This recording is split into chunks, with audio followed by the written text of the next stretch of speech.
ايوه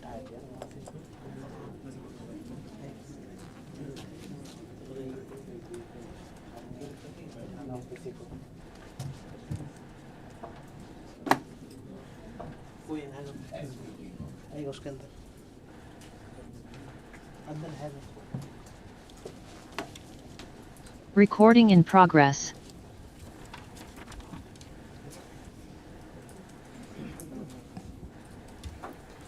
Very good afternoon to everyone. Ladies and gentlemen, esteemed guests and distinguished speakers. Welcome to the panel discussion on Brazil's G20 presidency, global governance reforms, presented by the Jindal Global Center for G20 Studies, OP Jindal Global University. Today we gather to explore the opportunities and the expected outcomes that this presidency brings for Brazil in a quest to foster insightful discussions and analysis surrounding global governance reforms. This forum is not just for mere dialogue. It's a convergence of minds coupled with an insightful book discussion and a launch. India's G20 legacy shaping a new world order. Distinguished experts and practitioners will engage in dynamic discussions on global governance structures, providing invaluable insights into the evolving landscape of international relations. As we embark on this journey of intellectual exploration, let us embrace the spirit of inquiry and collaboration with a shared commitment to shaping a better world. We will begin our proceedings with profound insights from our esteemed speakers. Firstly, I would like to take this opportunity to welcome one of the pioneers of education, Professor Dr. C. Rajkumar, the founding Vice Chancellor of OP Jindal Global University, to offer his perspectives on the significance of today's discussion.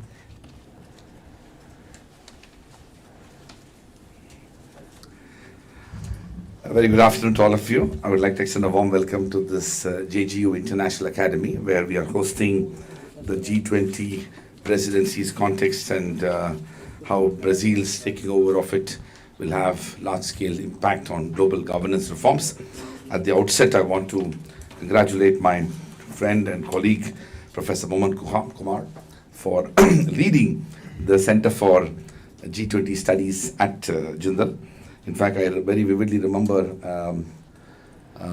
maybe it was a year ago, 1 year ago, when I had spoken to Mohan about the fact that we should set up a center.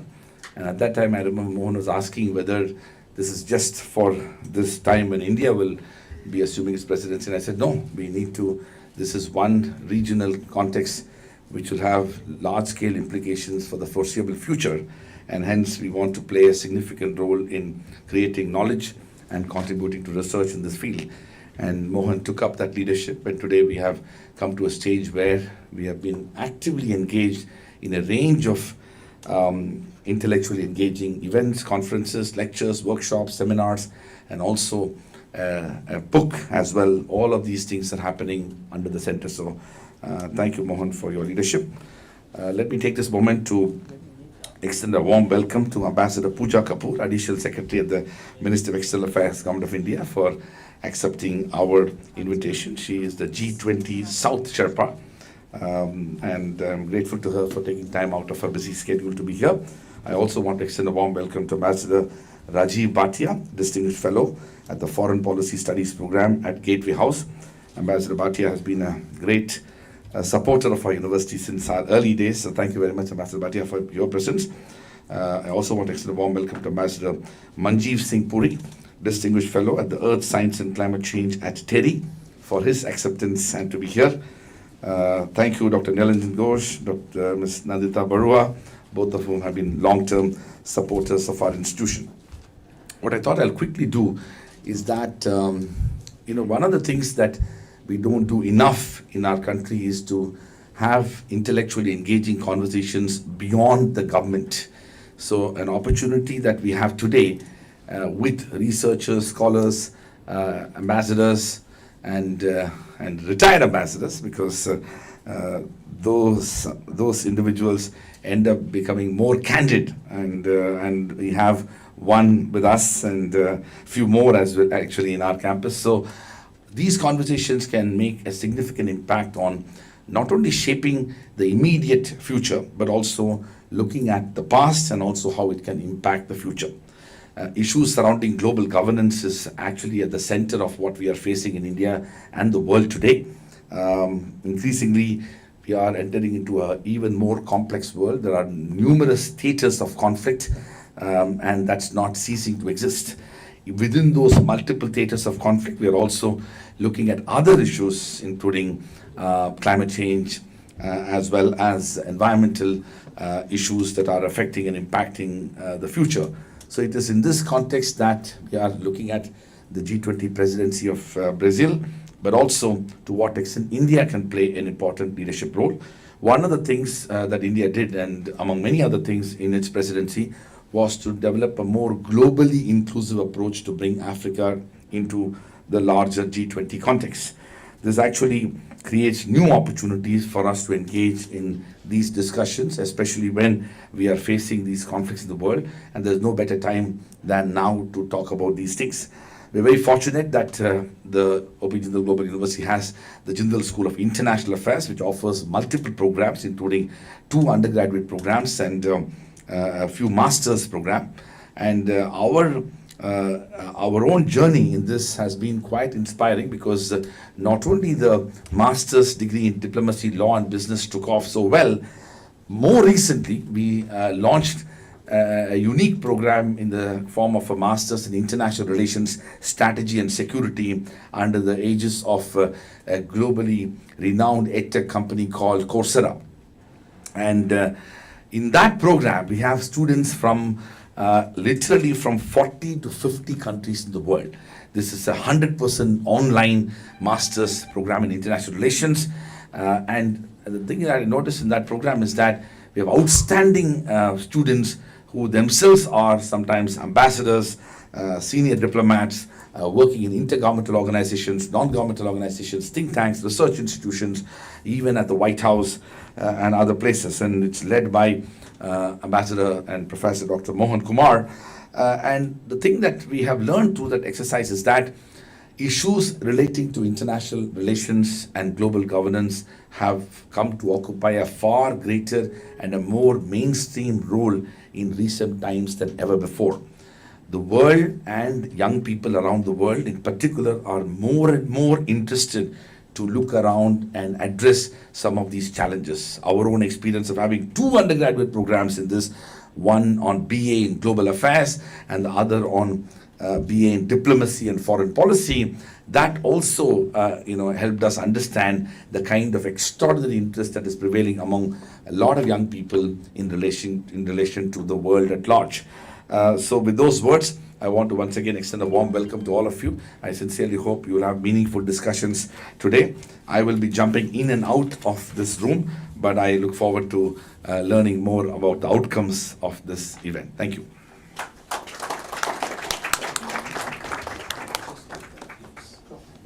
Thank you so much, Professor. Now, I would like to invite Professor Dr. Mohan Kumar, a seasoned diplomat with over 36 years of experience in the Indian Foreign Services and India's lead negotiator at GATT and WTO. Currently serving as the Director General for the Jindal Global Center for G20 Studies, OP Jindal Global University, to provide his invaluable welcome remarks, setting the stage for our deliberations. Thank you very much. Thank you, Raj, for those opening remarks. I think I will reserve my remarks for the global governance issue a little later, because I'm supposed to be the moderator for the next session, and I think it'll be appropriate if I said that. My main job is to welcome very warmly my former colleague and friend, Ambassador Pooja Kapoor. It's completely fortuitous that she's here, because I had no idea that she had arrived, and somebody drew my attention that not only has she arrived, she will be the G20 Sous Sherpa. So I immediately said, what better occasion than this to have her here. So Pooja, thank you so much for making time and for being here. I can assure you, you will now be a constant fixture, subject to your availability, of course. But it's really a great pleasure. We used to work together in the BSM division when she took charge of Myanmar and when I was Joint Secretary, BSM. I just want to say that Brazil has established 3 priorities. And what we have done in the center is to have 3 sessions. So the first session on inclusive economic growth has already taken place, and we've got the recommendations ready. Today's will deal with global governance, which is the second priority of the Brazilian presidency, and we hope to have a set of recommendations. And the third, which will be held August, Varunesh? August after the break, that will be climate change, because that's the third priority for the Brazilian presidency. We hope to have these recommendations ready, which we will then pass on to the Brazilian ambassador here. And subject to what you say, Raj, we also hope to have a delegation participate in the Rio Summit G20 in November, December. So that's really the plan. I thought we could first hear from Ambassador Pooja Kapoor about how India views Brazilian presidency priorities. I don't know if all the students are aware, other people may be aware, that there is a troika. And the troika is the past presidency, the current presidency, and the next one. It's again completely fortuitous that we have a set of developing countries which are assuming the leadership of G20 one after the other. We had Indonesia, then we had India. We are going to have South Africa, so we're going to have Brazil and then South Africa. That is, I don't think, I must check with Mukul, who's associated with G20 earlier. I don't think it has ever happened like that. We've never had a series of four, and these are not just any developing countries. These are emerging countries, and as some of you know, emerging countries played an important role in the Delhi G20 summit, acting as a bridge between G7 on the one hand and China, Russia on the other. That's how we've been able to get a consensus. And it took some doing from the Prime Minister of India, the Sherpa, and the entire G20 team. So I think this promises to be interesting. We will take in as many questions as possible. We have very illustrious panelists, as the Vice Chancellor said, and we will try and see how we can submit these recommendations to the Brazilian presidency. So with those few words, thank you very much for coming. Pooja, it gives me enormous pleasure in welcoming you, not just to Delhi, but also to the G20 setup. And if you can please deliver your remarks, we will move on to the panel. Thanks.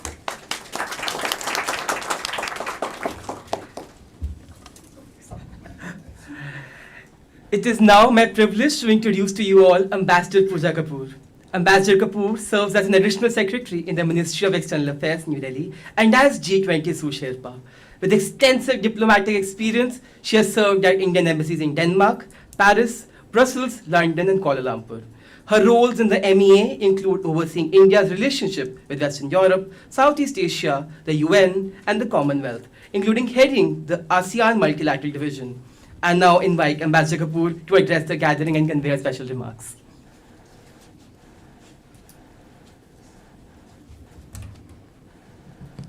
Thank you. Good afternoon. Professor C. Rajakumar, Professor Ambassador Mohan Kumar, distinguished panelists, esteemed guests, ladies and gentlemen. I'm delighted to join you this afternoon for a special session on Brazil's G20 presidency, global governance reforms, being co-hosted by the Jindal Global Center for G20 Studies in collaboration with the Indian Rights Network. This is my first public speaking engagement since joining the Ministry of External Affairs G20 team earlier this month, and before I formally step into the Sous Sherpa's shoes in a week's time. Thus, amongst all the learned academics and professionals in this hallowed hall, I am perhaps the novice.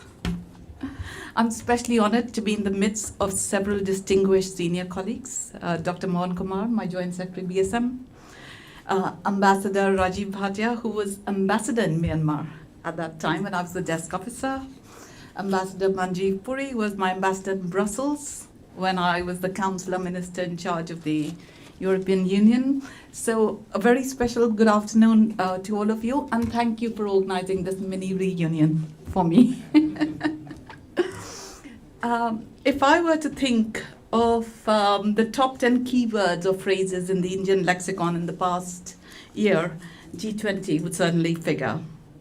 The G20, as we all know, started as the premier forum for international economic cooperation, but has evolved to become the foremost agenda-setting body in the world, representing 19 of the world's largest economies, and also 2 regional groupings spanning the developed and developing worlds, accounting for about over 2/3 of the world's population and 85% of global GDP.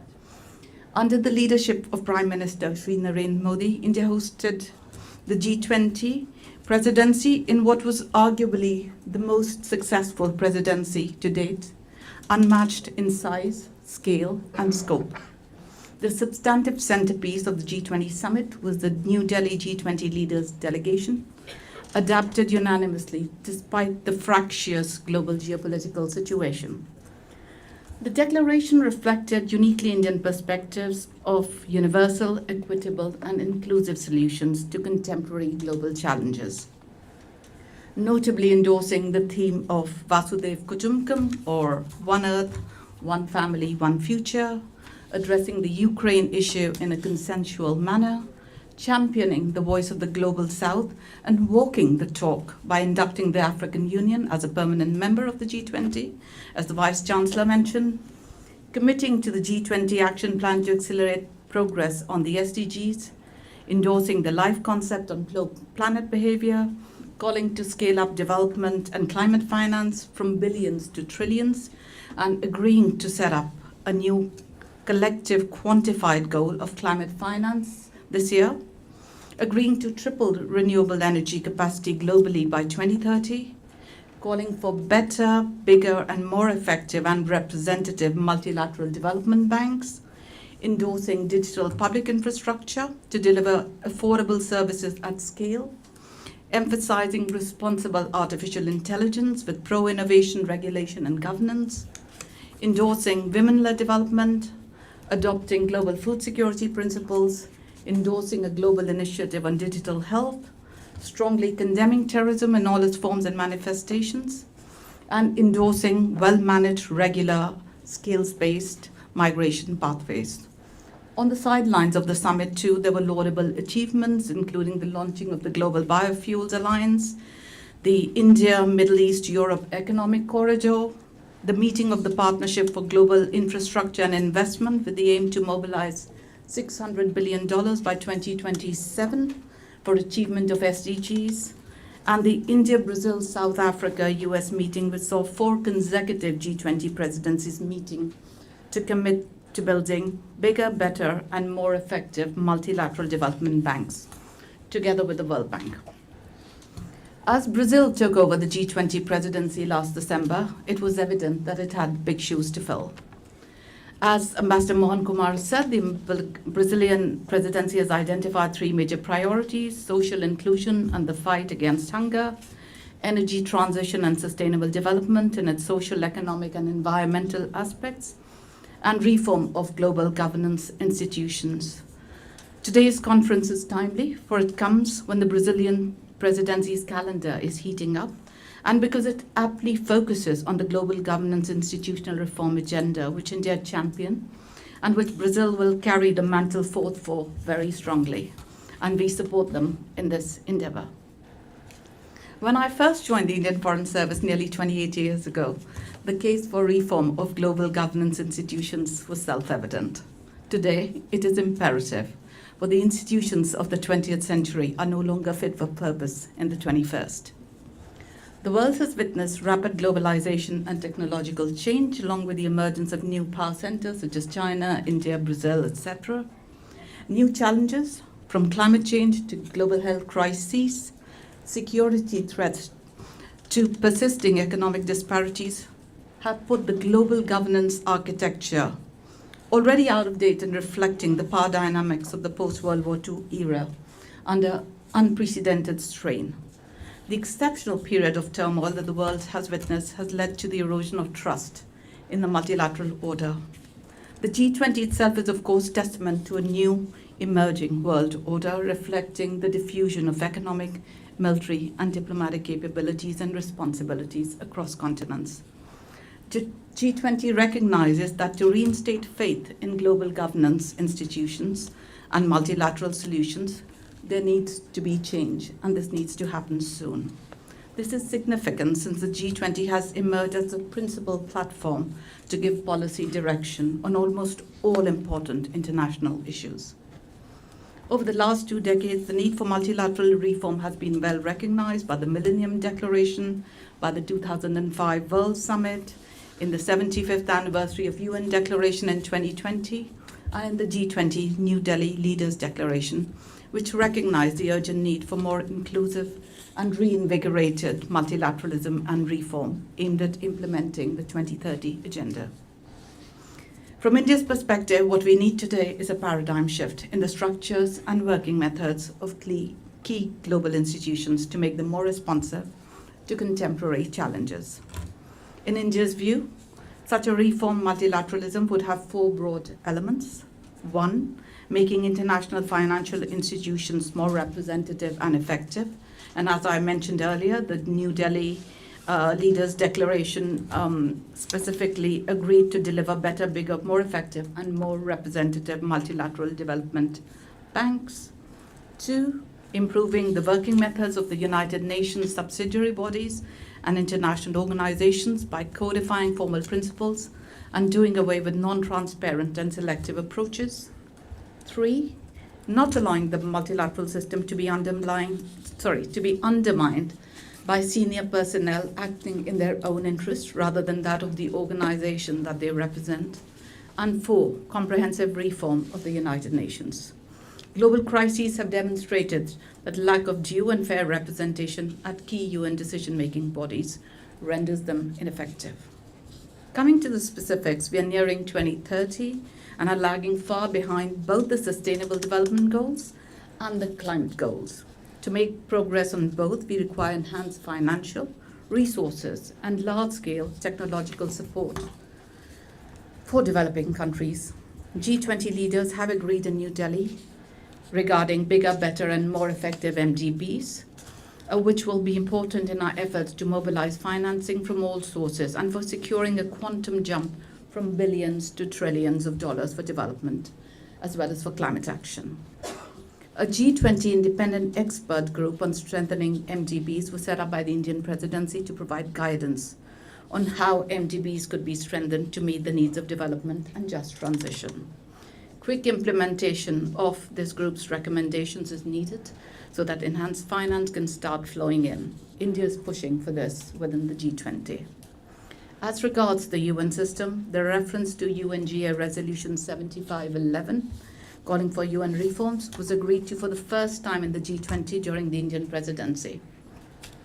It is particularly important that the process of reform of UN Security Council should be open, transparent, and outcome-oriented, to be completed within a defined time frame. In this context, the UN can take inspiration from the induction of the AU in the G20 at New Delhi. For if the G20 could expand successfully, why cannot the UNSC? Expansion would bring the UN Security Council in line with contemporary realities and improve its effectiveness and credibility, as something which Ambassador Puri, I'm sure, will tell you a lot about, given his longer tenure at our mission in the UN. The UN Summit of the Future, which will take place later this year, could potentially bear some promising results. As regards the WTO, the G20 leaders reaffirmed in New Delhi that a rules-based, non-discriminatory, fair, open, inclusive, equitable, sustainable, and transparent multilateral trading system with the WTO at its core is indispensable. They reiterated the need to pursue WTO reform to improve all its functions through an inclusive, member-driven process, and committed to discussions with a view to having a well-functioning dispute settlement system accessible to all members by 2024. However, the WTO Ministerial Conference last month did not yield results as expected.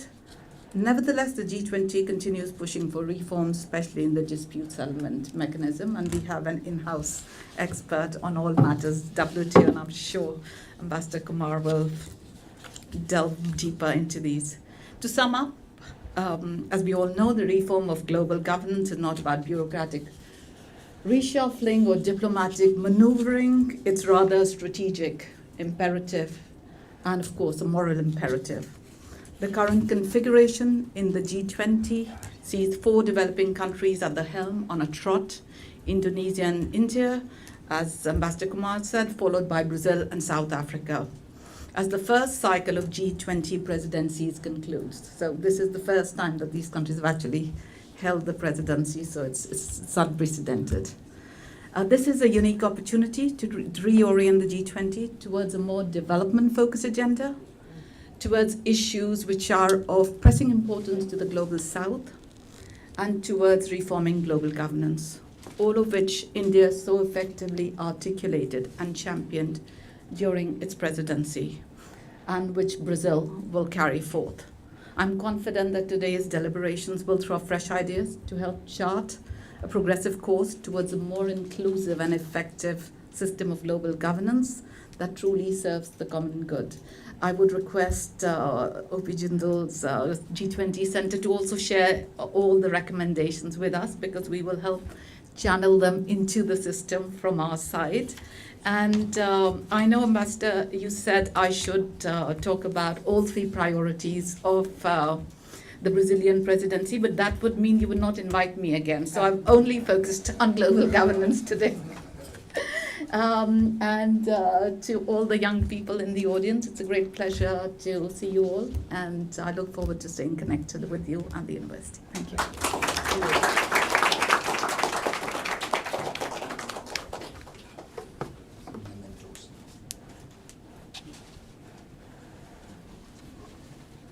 I would now like to request Professor C. Rajkumar and Professor Mohan Kumar to facilitate Ambassador Kapoor.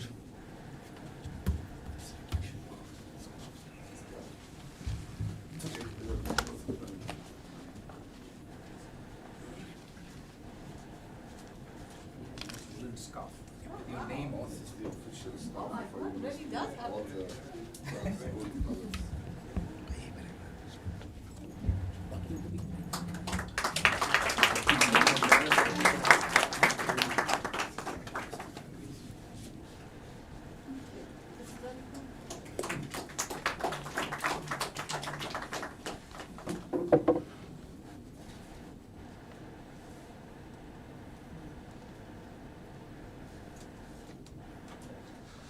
Thank you so much.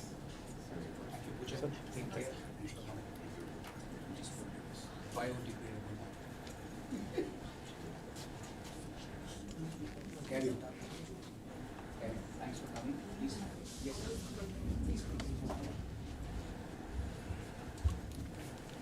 It is now time we begin with the first panel discussion for the day on Brazil's G20 presidency global governance reform. The panel will be expertly moderated by Professor Dr. Mohan Kumar, guiding our distinguished panelists through a nuanced exploration of challenges and opportunities ahead. Before we begin, I would like to introduce our panelists for the session. First of all, we have with us Ambassador Rajiv Bhatia, a distinguished fellow of the Foreign Policy Studies program at Gateway House. He has held various significant positions in organizations like CII, FICCI, and the Kalinga International Foundation. With expertise in international relations and diplomacy, he has contributed significantly to the areas of trade, multilateralism, and regional cooperation. Joining the panel, we also have with us Ambassador Manjeev Singh Puri, Distinguished Fellow, Earth and Science and Climate Change at TERI. He is a former Indian diplomat who has served as Ambassador of India to European Union, Belgium, Luxembourg, and Nepal. He has extensive experience in multilateral diplomacy, particularly in the UN, and has contributed extensively to issues related to climate change, sustainable development, and international cooperation. We also have with us joining online Dr. Nilanjan Ghosh, Director of the Observer Research Foundation India, where he heads the Center for New Economic Diplomacy and ORS Kolkata Center, and is the President of Indian Society for Ecological Economics. Finally, we have with us Ms. Nandita Barua, the Asia Foundation's country representative in India, with over 25 years of experience in gender, human rights, labor migration, and human rights trafficking issues in South and Southeast Asia. She has held leadership positions in various regional programs and organizations working towards a sustainable world. Now I invite Professor Kumar to. So while they kind of rearrange the auditorium, I'm going to be a little provocative, and that's the whole purpose of meetings like this. You can't be provocative because you're still serving, but some of us feel liberated. 6 years since I retired, so what the hell? You can say what you want, right, and get away with it. But really, on global governance, I will begin with Ambassador Bhatia, but I think we will have others chip in. The question I have for you is, has Brazil got a certain specific objective in mind? And would it be fair to assume that the objective is the same as the G4, which is, you've got India, Brazil, Japan, and Germany. So the G4, so that is at one level. So the first thing is UN Security Council reform. Is that I have given up, frankly, on the UN Security Council reform. The question now is whether G20 can push things in a particular direction. And I dare say that if India, Brazil, South Africa cannot do it, then I think it's an opportunity lost. We might as well say goodbye to it, frankly, on the UN Security Council reform. On the others, I think the G20 has made progress. I particularly draw your attention to the Lawrence Summers encasing report. 2 reports have emerged, and this is on multilateral development banks. Those are important. In many ways, they are probably more important than the UN Security Council reform, because people need money for things like climate change, achievement of SDG goals, and so on. So the second is, can those reports be brought to fruition, or will they just remain reports? The first report came out when India's presidency was just beginning, and then we have a second report now. I don't know if it has come out yet, but it should have. So what do we do with these 2 reports? And can India, try to join hands with Brazil, the Troika, and try and see whether those things can happen? I think the last thing that I want to say or ask is also that what do we do with so many minilaterals and plurilaterals? They do form part of the international architecture, and many of those in the Indo-Pacific, and I'm fond of using the word lattice work. The lattice work of strategic architecture that has emerged in the Indo-Pacific. Should G20 have a view on that? That's question number 1. Question number 2. Even in the G20, you have at least 3 camps, if not more. You have the G7, and then you have China, Russia, and then of course you have what External Affairs Minister Jaishankar calls the non-West. India, Brazil, South Africa, and so on. Japan you can't include in non-West. Japan is admittedly Western. So I think this is what I would like to know. The Vice Chancellor said the center will be in permanence. I'm always happy to have a permanent job because I'm used to it in the government of India, so that's fine. But jokes aside, really, the question is, the G20 Center in Toronto evaluates the commitment every year. That I found very interesting. They were here about 6-8 months ago. Pooja, I wish you were here, but we will try and make that available to you. Varunesh, I think a lot of documents must be made available to Ambassador Pooja Kapoor's office, please. She should have some background of what we have done just before she came. And it was very interesting that they came up with a figure of 60 to 70% in terms of G20 summits and declarations which have been fulfilled. They have their own criteria, of course. But I would be very keen to know if Brazil has come up and identified the objective, which is reforming global governance, then obviously it'll be evaluated. I would like to evaluate it, frankly, from my center and see whether any progress takes place in global governance. So really, this is what I wanted to say. If I can invite the illustrious panelists to come, I didn't want each one to come to the kind of podium and then speak. This is much better. Maybe we can push this a bit so you Sure. can get your chair. Yes. You get a chair.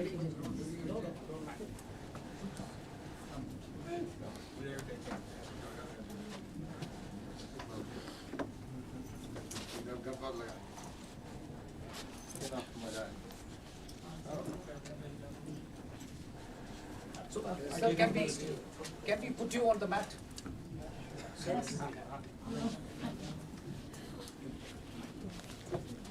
You can make your own remarks as well. I would request you to devote 10 minutes, please, each. Sorry? Podium, can you bring it here? You prefer to stand? Oh, please. You may be the last man standing.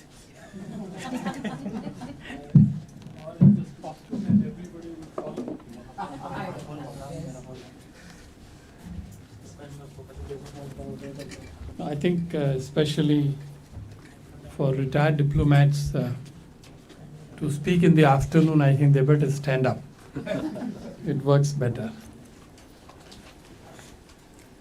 Dear friends, I can see that it's a very blended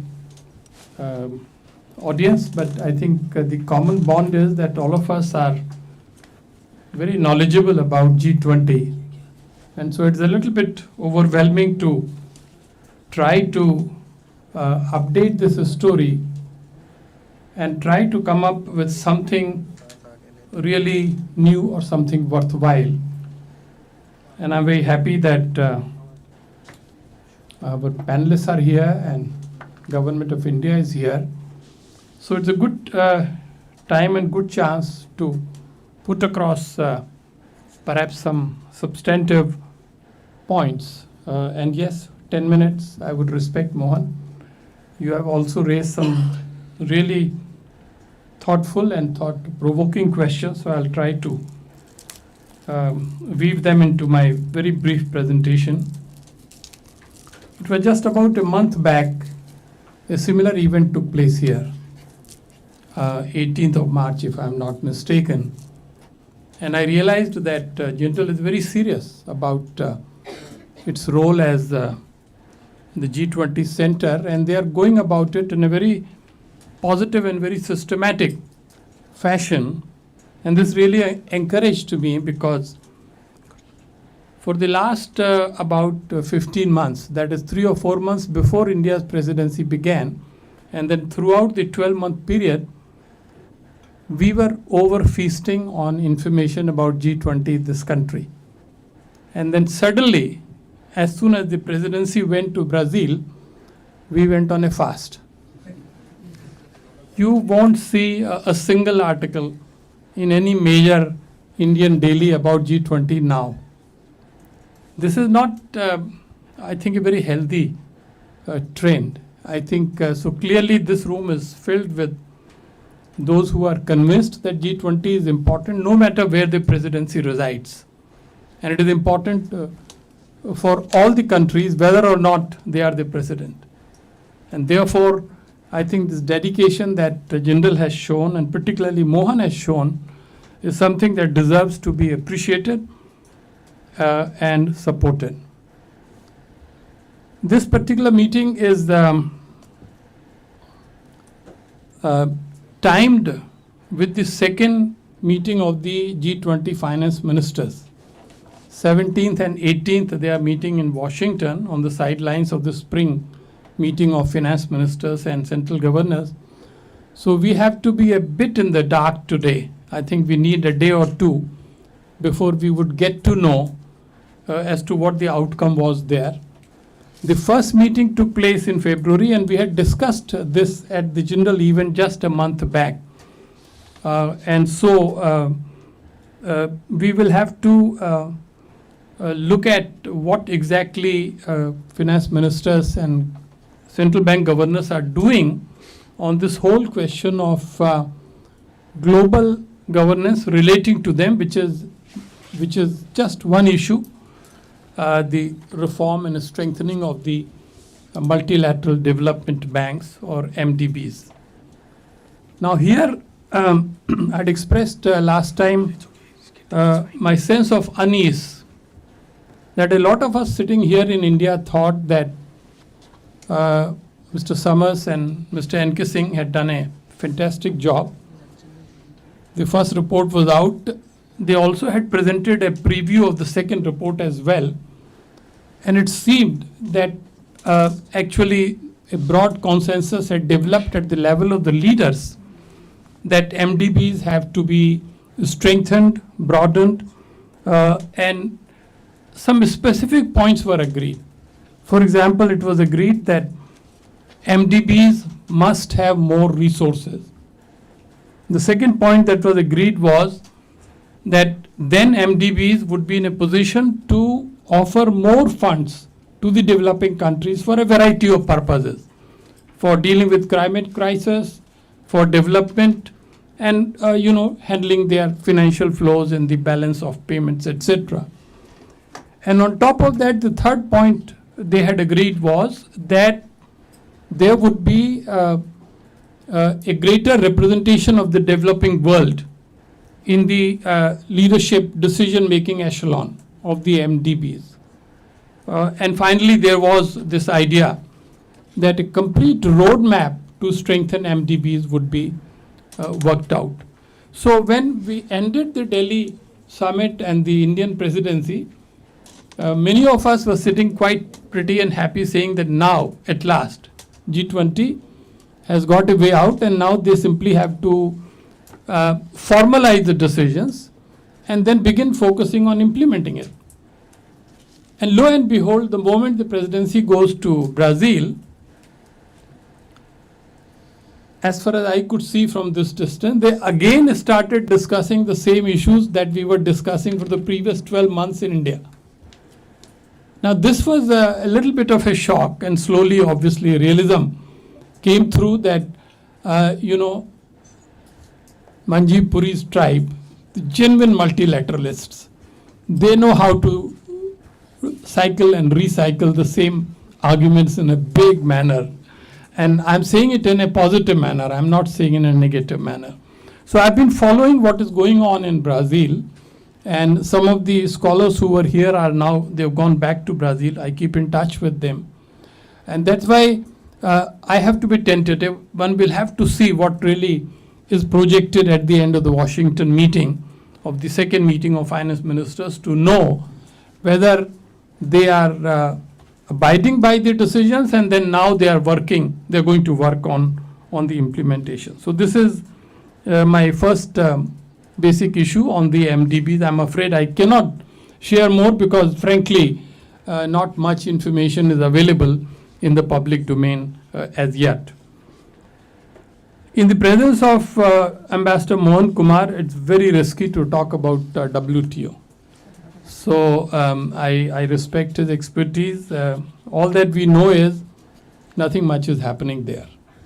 And therefore, if one were to simply dismiss it in 3 or 4 sentences, probably one would not be off the mark. Again, it's very risky to talk about UN Security Council in the presence of Ambassador Puri. He has devoted a lifetime following this.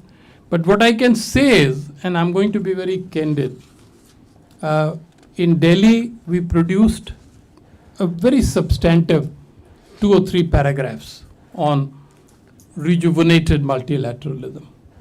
And this was really going outside the jurisdiction of G20, but they were meeting at the level of the leaders, so they were perfectly within their rights to talk about and decide anything under the sun. That is what the leaders do. It was not just a finance ministers meeting. It was the presidents and prime ministers. But as a scholar, I feel that this whole ambition to reform the UN Security Council in particular, at this time, when the international system is so deeply and extensively fractured,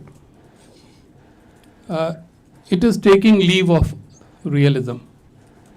I think we have to be totally realistic and admit that there are very serious problems. This becoming a decade of what I call a series of crises and conflicts.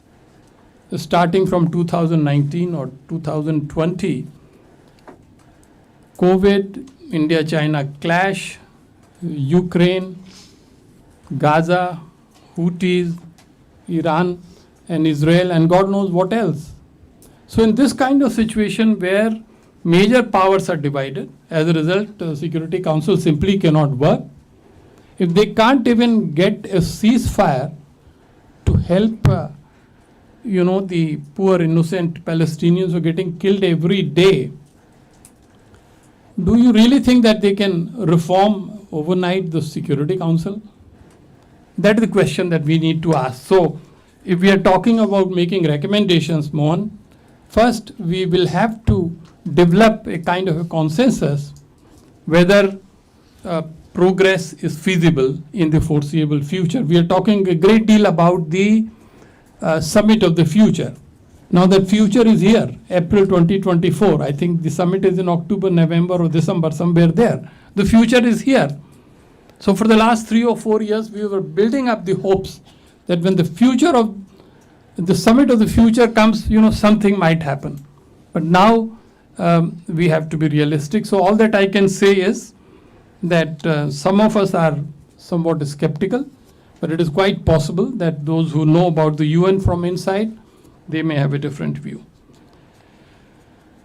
I would like to end this by making a couple of suggestions for Brazil and for the Sul Sherpa. I'm sure some officers from Brazil are here, Brazilian embassy. As you noticed, India's strategic community is very deeply and seriously interested in G20. But it is really starved of information.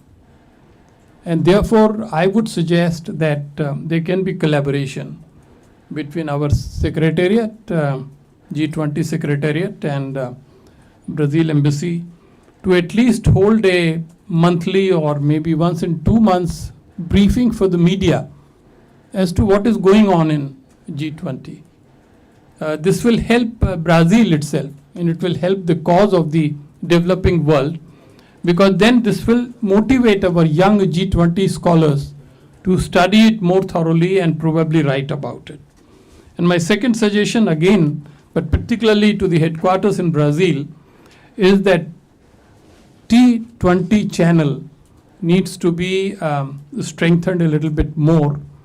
And again, once in a quarter or once in 2 months, they can do a digital interaction with the think tanks which are on their network in all G20 countries. Nobody has to fly around in these days anymore, but a digital conference to simply tell G20 scholars as to what is happening and how far we have reached in various issues, that would be also very, very helpful. So I would like to basically conclude by saying that we are at that point in journey where we know that Brazil is very strongly determined to turn its presidency into a successful presidency, but there is still a little bit of lack of information, at least in this part of Asia, and that needs to be remedied through the kind of collaboration which I have spelled out. Thank you very much.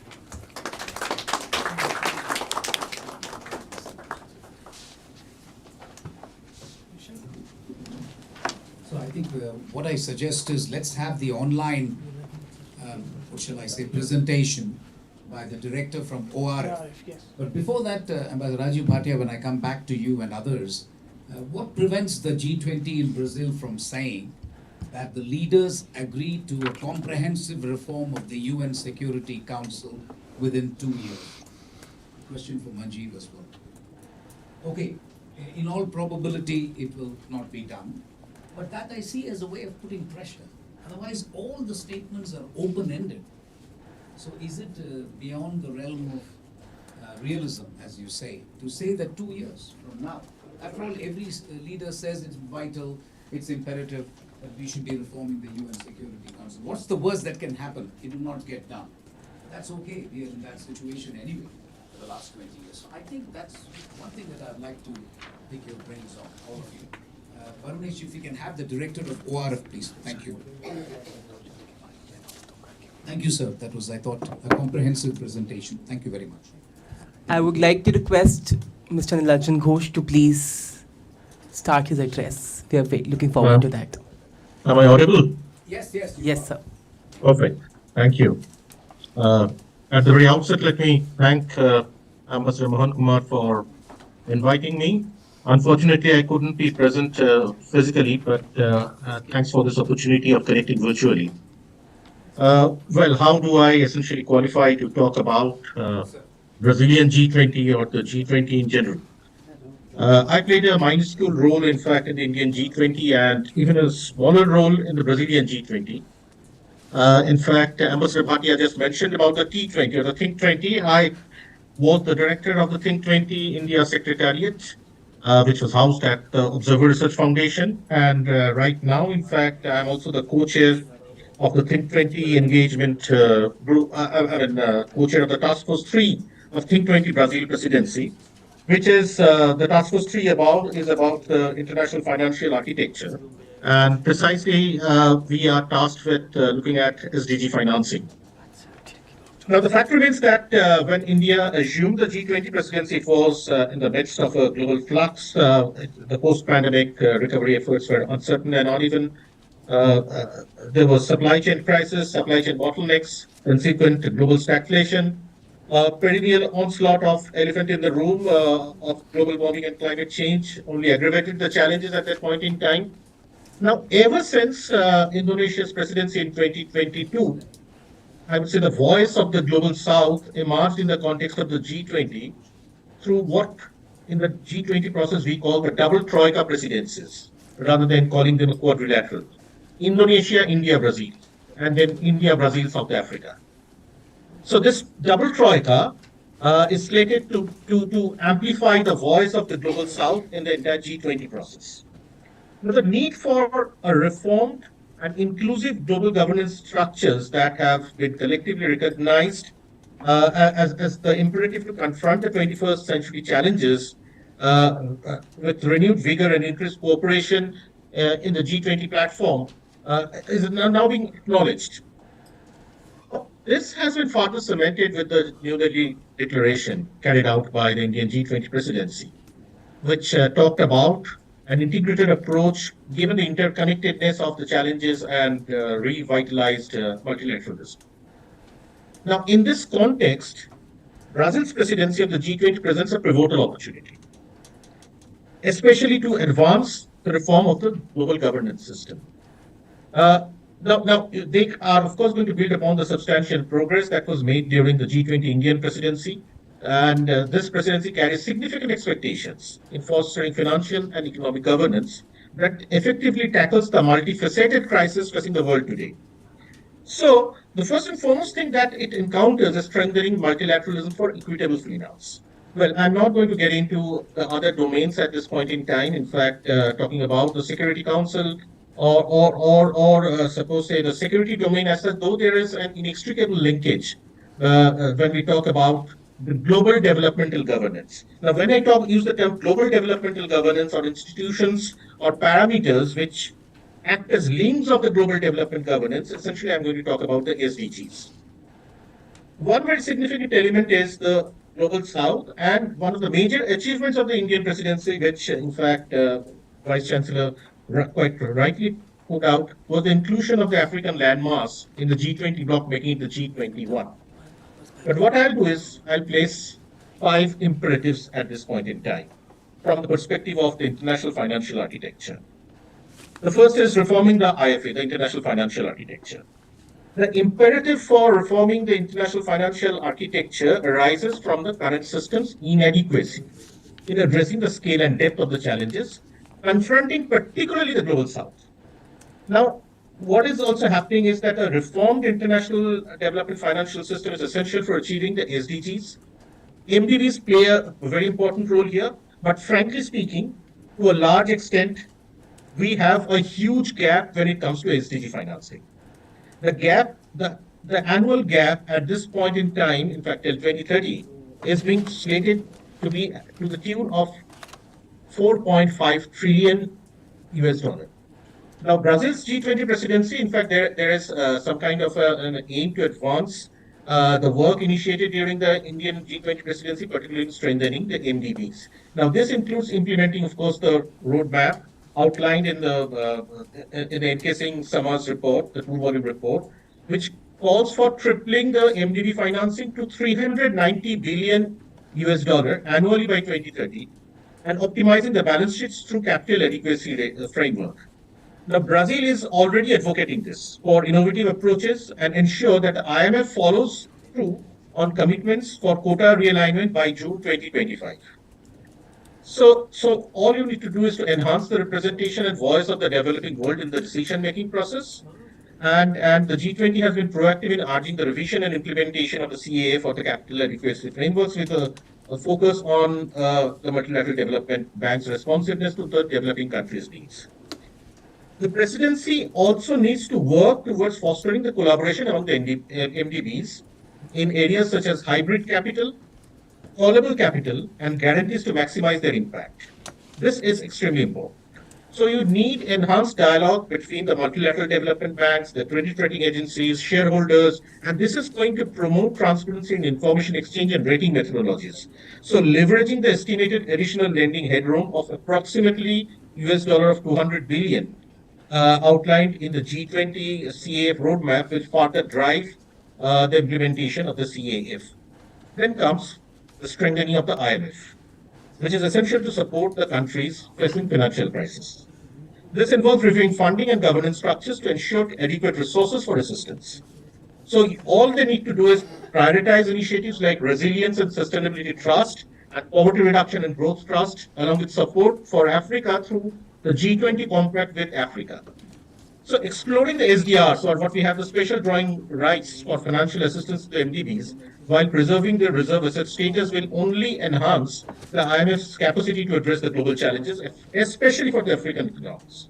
Now, let me now bring here one very crucial challenge, in fact, which we, in fact, in the global south, large parts of the global south have been facing, and this needs to be brought up.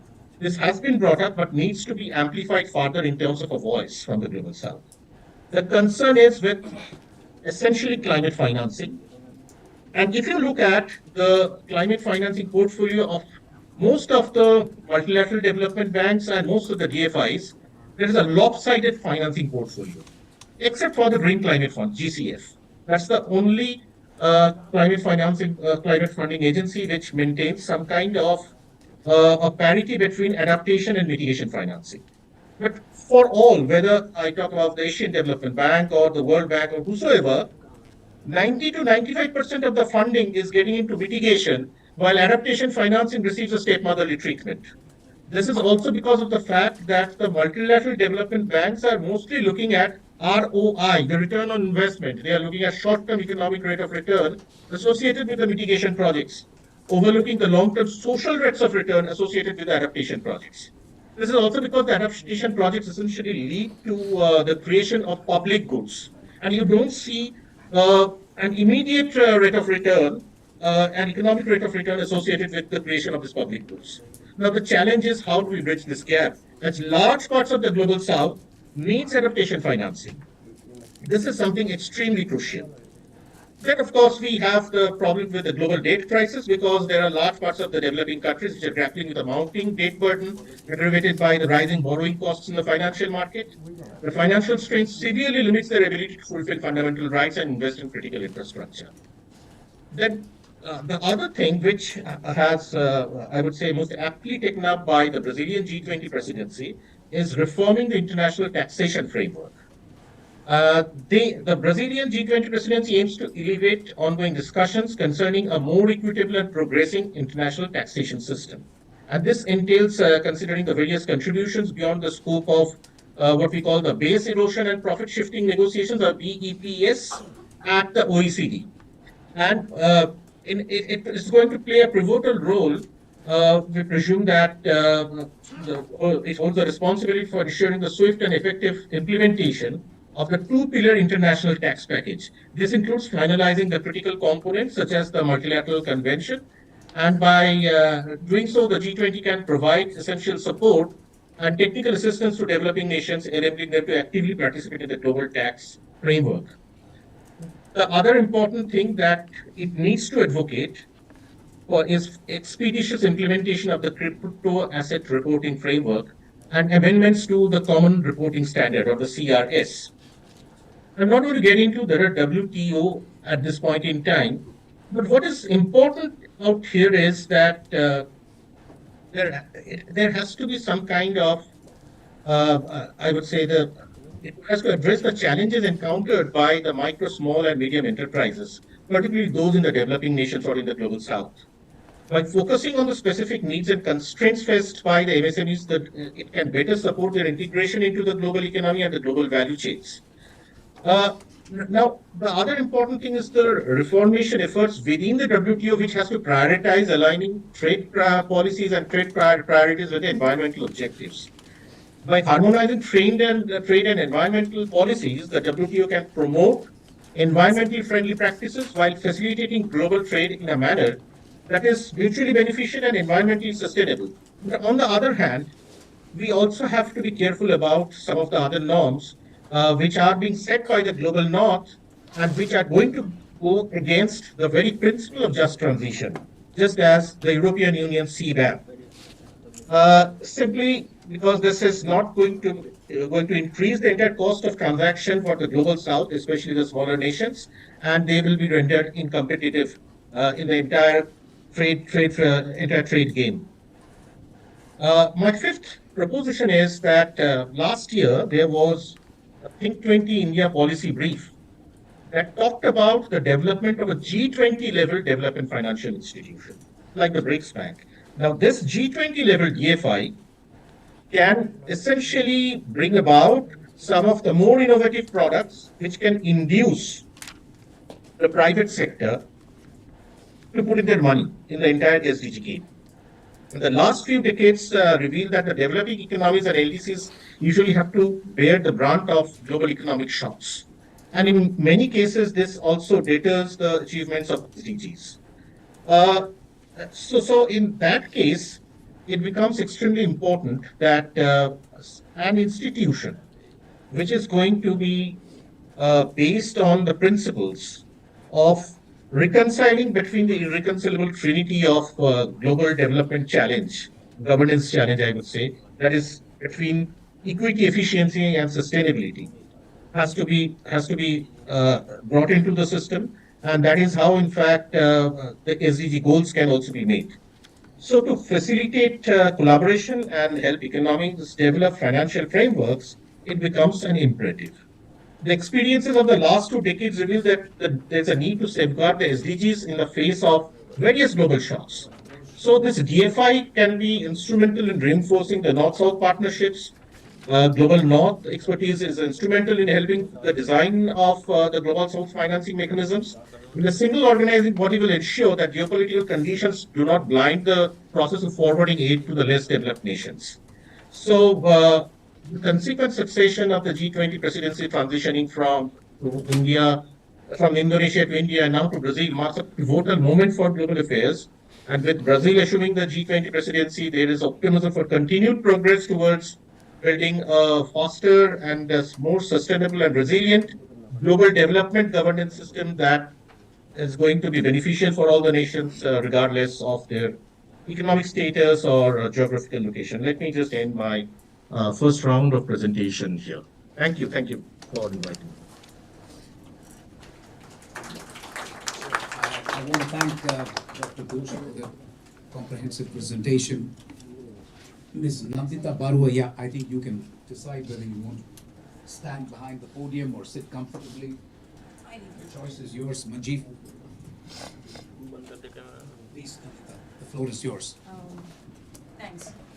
I think it's okay if I sit and talk because 8 to 10 minutes would be ideal.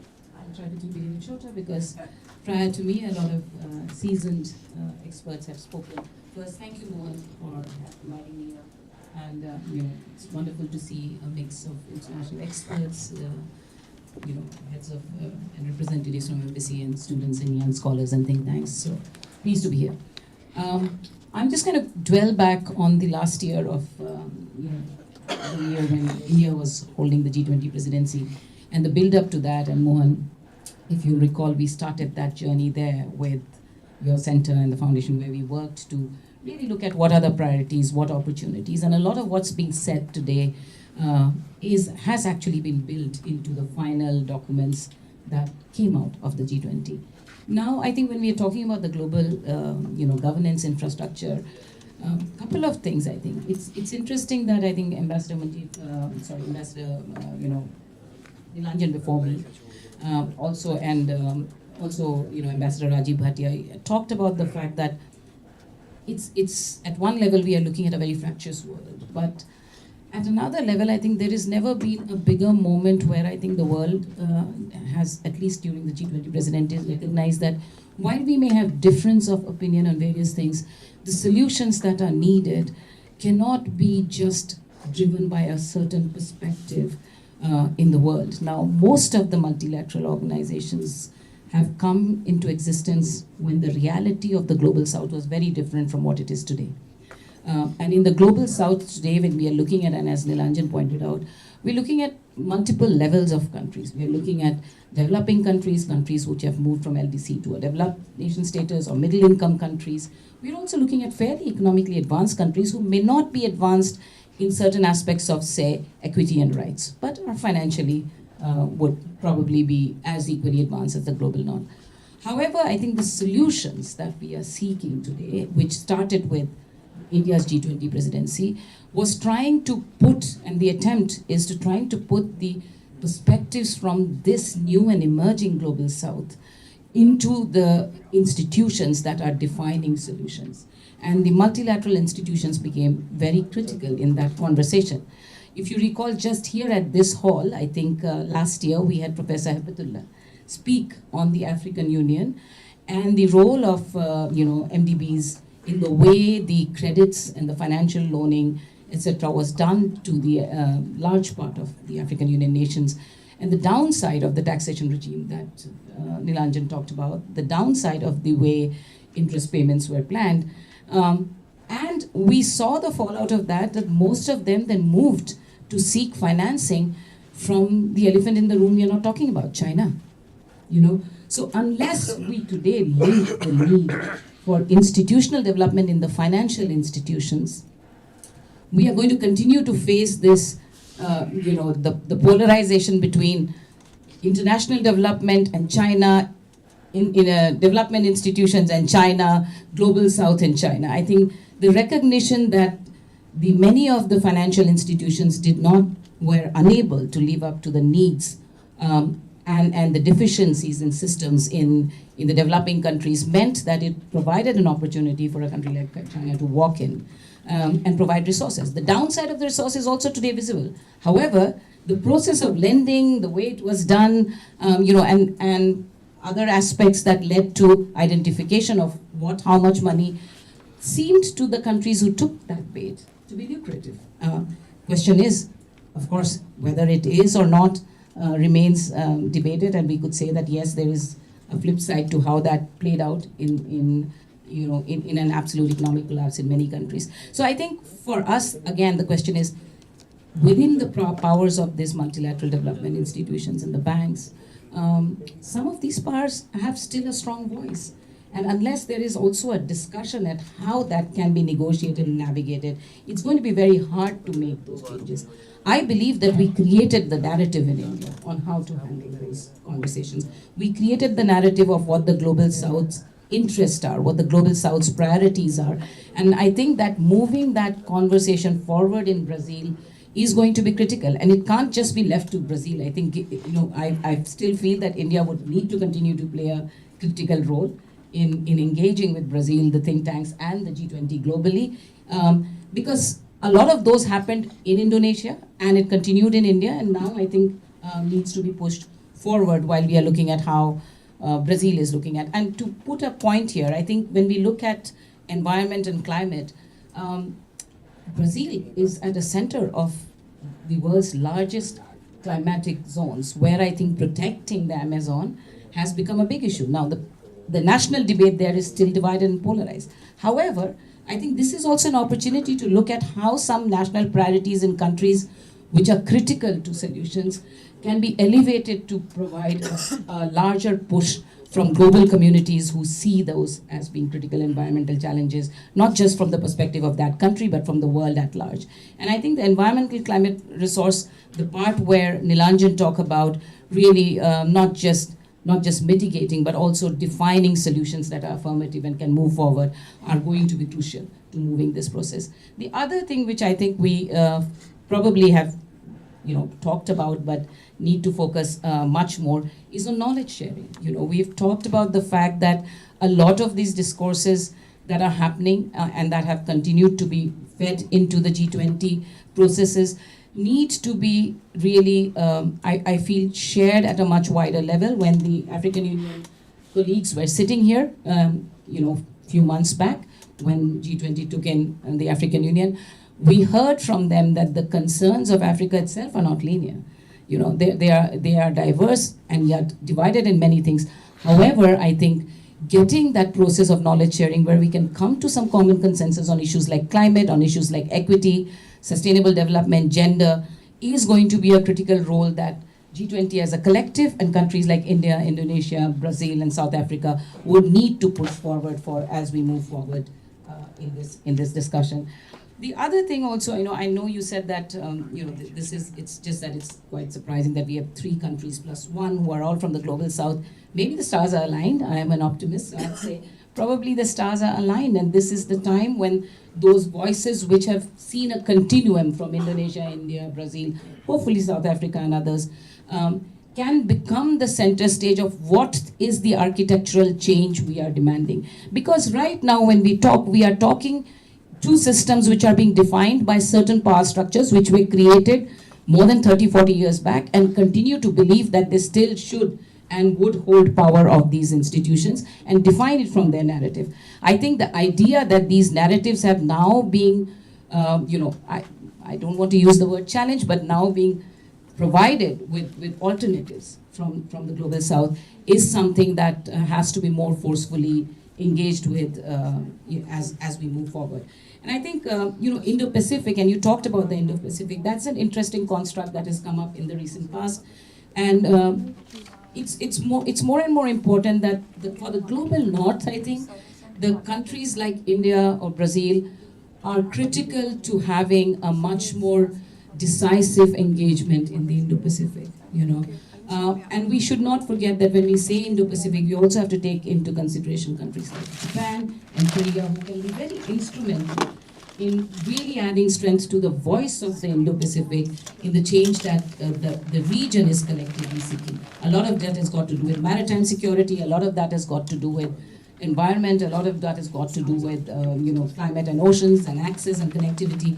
I think ensuring that while we talk about these narratives, countries which do have a stronger say or voice in some of these global governance institutions become a stronger part of that voice. How do we ensure that that continuum is built upon, and engagement, as Ambassador Rajiv Bhatia said, with think tanks beyond just what we are engaging with, but also looking at these countries and their presence becomes critical.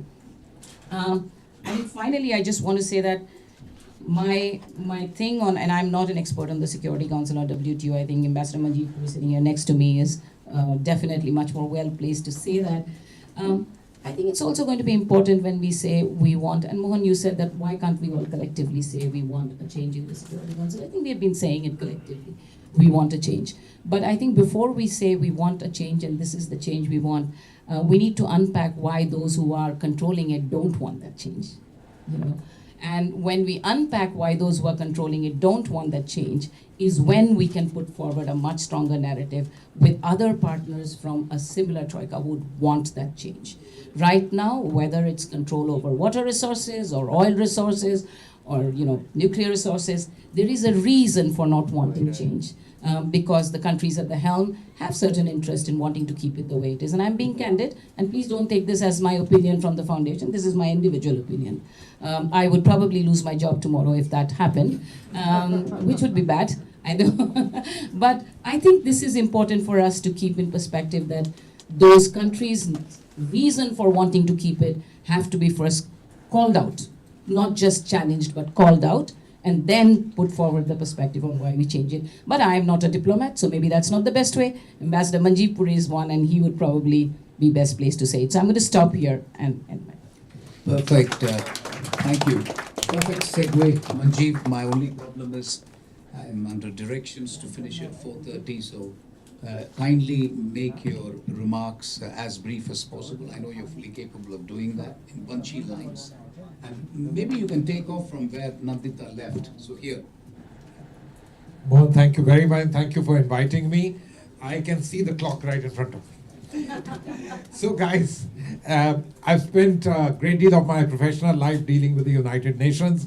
We can try and answer some of these UNSC businesses for you. But I want to tell you, I was perhaps the only single individual in the Larry Summers N.K. Singh's report as somebody whose idea was incorporated in the report, by the way. A little different, okay? And I'll plug that straight away. A lot has been said here about MDBs, etc. This is what you call incrementalism. I dealt with the UN for many years, but I was never an employee there. And so it wasn't my bread and butter issues to continue to prolong the thing. As a permanent employee, I was a Government of India employee. My interest was always in reform. What are the key issues at the MDBs? The reform is the governance reform. It's the key issue, and you keep pushing it down. Last time there was a quota reform of the IMF, nobody said no. You want to know the reason? Let me give you a simple reason. You need 85% voting, yes, for anything to happen at the IMF and the World Bank. The US by itself has between 16.5% and 17 or 18%. End of matter. I hope you know why they are located in Washington, D.C. If you don't, please just go and look up some basics. Second little point. Why do you think Mr. Trump was always against the WTO and not against the Security Council or against the World Bank? Because it was the one organization set up in the wake of that lovely sweet spot in international relations when the Soviet Union had collapsed. The US was in the magnanimous mode, and so it was each country to one vote. He didn't like it. And we don't know what will happen in November in the United States. So be a little cognizant of what happens in the G20 and the UNFCCC, etc., etc. We need to understand this. And Katie, we have from Delphi University here, who's studying India and multilateralism, and perhaps may be able to educate some of us on all of this. Let's look at something else. MDBs and all that you hear from the President, Ajay Banga, the report of Larry Summers, etc. What is it? It's about incrementalism. Increase capital adequacy, we'll get 300 billion more. 300 billion against $6 trillion requirement. Yes, that's the nature of these games. And the answer is, hey guys, you got to do it yourself. And in India also there are people who are trying to tell us, do it by yourself. That's the way it should be done. Oh, we know the story. We've been through this story very well. What can be done, and I have a simple plug for that. What we should do is try and see if we can use the multilateral development institutions to somehow or the other facilitate private flows in the Western world to the largest developing countries. It doesn't matter if it's for mitigation or adaptation. It will come for mitigation because those are project-oriented things. They won't go for adaptation. But if you get it for mitigation, you'll have spare cash available to invest in adaptation. And what was our idea? And it's not just my idea. I'm an economist by training, but it's the idea of practitioners. The single biggest thing that large projects in the developing world, including in the large developing countries like India, face are what are called foreign exchange risks. In practitioners' terms, they are called hedging costs. You know what the hedging costs are? The borrowing rate in the Western world versus what you end up as the paying rate. It's so substantially high that it knocks any project aside. The Western world has enough savings for being able to help. So first fundamental point, try and see that the MDBs find ways of segueing private wealth, private investable capital in the Western world. Here, a key aspect of that are foreign exchange costs. Security Council reform. Mohan, you're very right. You know, everybody will say, let's have the reform. But then we come to Nandita's point. Very important. So what does the reform consist of? You know, many people would say the G20 is an ideal reform for the Security Council. Why? Because you have the big proponents, India, Brazil, Japan, and Germany, and also South Africa, etc., in it on one side, and you have the so-called naysayers in our world, the Uniting for Consensus, Coffee Club, Indonesia, Turkey, and the whole lot of them. They're also there. If you get together, you get a reform. The problem with the G20 is, and this happens in all large bodies, is that they go from being a political get-together of the most important economic communities, as was the case in 2008, 2009, when it was set up and when action was taken in terms of the global recession at that time. Immediate major action, political thrust was done, SDRs were raised and matters were sorted out and we got over. Now it's become a case of a rolling United Nations. The 200-page documents are coming out. You know what that means? Have you seen the General Assembly resolution? They do have value, but that's about it. And that's what the G20 is getting reduced to. Is it really the political get-together of the economically most hefty people? They matter. Economics matter. Or is it the getting together economically of the politically most hefty guys? I am not so sure about it. Believe me. Third point I want to make is Brazil. You know, they're the granddaddies of multilateralism. Mohan, you come from WTO. All the good ideas came from the Latinos. Sir, it wasn't us guys, except that Mohan Kumar saw to it that the Doha development agenda was done the last time that we were rule makers. So kudos to you, Mohan.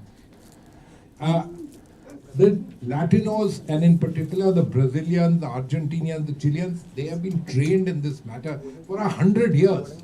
It isn't for nothing that that little story of Brazil being the first speaker at the UN comes about. They know what to do. And therefore, the two things that they've chosen, inclusive global order, no one's going to say no to that, are climate change, where let me tell you, we may not be on the same page as they are. There are lots of issues to it. It isn't a very simple matter. But again, what would I choose where they would be on the same page as us? And that is financing. What can we do in terms of financing? And let's look at the various things. Brazil, G20, Brazil will host the COP next year. Azerbaijan will host the COP this year, and so on. Of course, the big elephant in the room is the US elections. I don't know what to say about all of it. Because that can be a game changer for 4 years. That's the nature of the power that that country holds in all of this. So we need to try and be strategic on that. I think we did very, very well in terms of our G20, domestically, internationally, etc. But let's also understand this configuration that you are coming through. India, Brazil, South Africa, this is the old IPSA. Remember, this is a 20-year-old thing, in a sense, but is it the same? No, it's not. The configuration is vastly different, and many of these things are quite different from the way they go on. And Brazil and India will be on the same page on global governance reforms. But, you know, I was talking to you about the IMF, etc. I just mentioned the US with 16%. You know who's the second largest quota holder, power holder? Is Japan at 6.14%. Do you think the Japanese should be number 2 in today's world? Which of you is going to say that? The answer is no. But do you want that other country to become the second one? That's the game. And that's what requires political governance. And how will these reforms happen? Well, I'll stop within a few seconds. No, I'll stop very quickly. Look, the reforms in the Security Council and in other structures of global governance, when they take place, there is no doubt that India will climb several notches. Why? Because we are the largest country in the world and we are going to become the third largest economy. It doesn't matter that we are 146th out of 183 in terms of per capita, it doesn't. The world is interested in your overall size. We will be part of that change. There should be no doubt. The question is when. My understanding is serious reform. The kinds of the G20 type of reform you can have even tomorrow. But if you really want serious reform which distinguishes, as they say, the boys from the men, then I am afraid the ones who are the haves today will have to see merit in having you inside rather than having you outside. My own feeling is that would happen earlier rather than later. Let me stop now. So Manjeet, just one last question, really, and after that we'll close. I simply have run out of time. What about the G4 going to the General Assembly and getting a 2/3 majority? That's one way of telling the illustrious members of the UN Security Council who don't seem to agree on anything among themselves that, listen, that is one way out, or do you think it's a lousy idea? No, one, it isn't. In 2005, 2006, we were very keen to do it. In fact, we, India, held back. And the reason is very simple. Supposing you don't get it, you're going to be pushed back for God knows how long. And why is that consensus not happening? It's not just because of China. Let's be very clear in the world. If the country that we think is behind us and holds our back, if they are with it, you'll get it. How did the nuclear suppliers group happen? Which was the country that moved heaven and earth? Who didn't? That's the nature of the game. And do people really want you in as yet? Look, in today's world, I think we need to understand that this will be a game between three big countries. You may say, USA and China, what's Russia? No. The Russians are a sui generis power in the world, which doesn't understand what you think is obvious, that they are weakened. They don't. They are powerful by themselves, and they have the abilities to be able to do that. Therefore, this kind of getting together is critically important. But it's a tough call, unlikely to happen tomorrow, day after. Remember, whenever it happens, we'll be in. And my understanding is it will happen sooner rather than later, because both will find it beneficial for them and their hegemony to have you inside the table. Thank you, Manju. I thought that was a very fitting intervention. Thank you. A very, very fitting intervention to this whole debate that we have had. I have no choice but to move on to the next session because we've got some top-notch people waiting as well, as top-notch as the panel here. So I would like to thank all of you for your patience. Please don't get up and go away because I'll just go down and get the next panel. Okay? Thank you very much.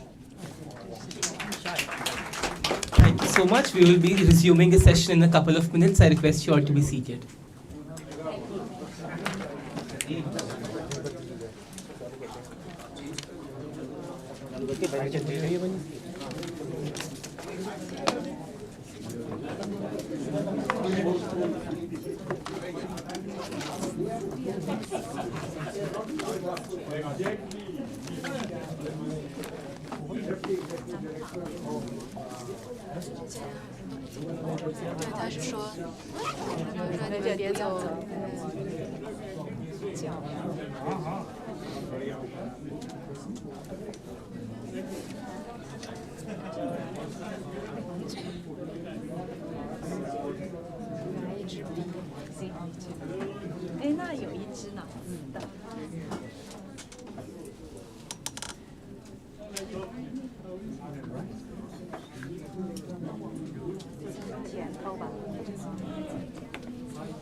也是谈好的，你看他就像他不是这个 moderator， 他上一场也不是 moderator， 他上一场不是他主持，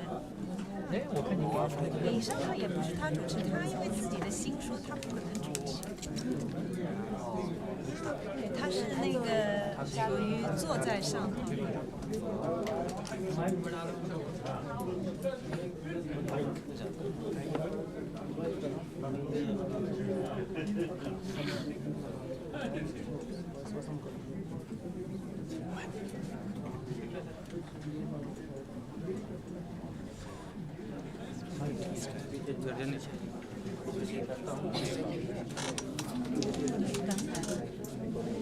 前两天那个他们看演出呢，发了2个，就是印度和巴基斯坦自己这个推的。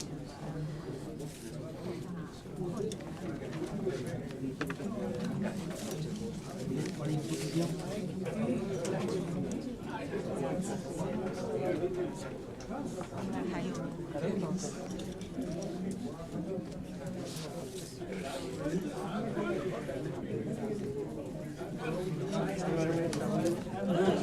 Thank you, sir. Yes. Thank you, sir. Thank you for 暗场的，对吧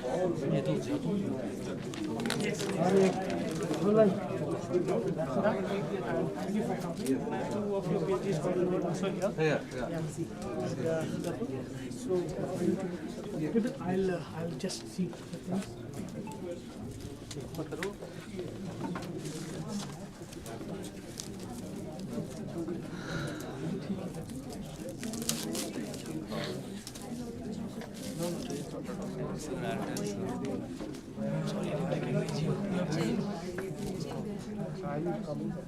shake，你不喝啊？给我。要这个吗？我还没有。要不要都可以。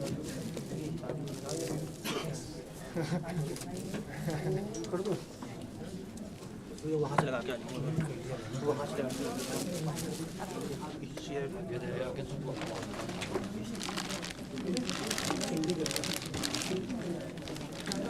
在这个阶段关系很好。第三任的时候，他慢慢在想办法。先图10分钟呗，看你中国人反应。中国人，你以为放这么个气球？你以为美国人？就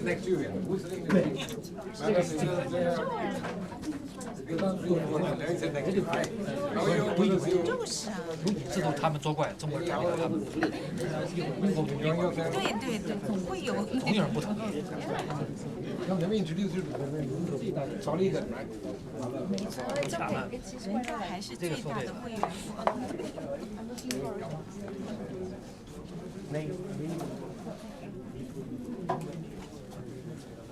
Can I get rid of this guy also? Thank you so much.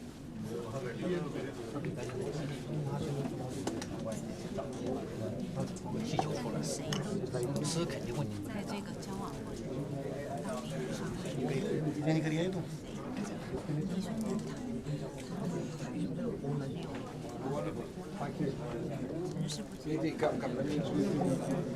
今年的到第3，然后不单我还没得那个资格，代表性。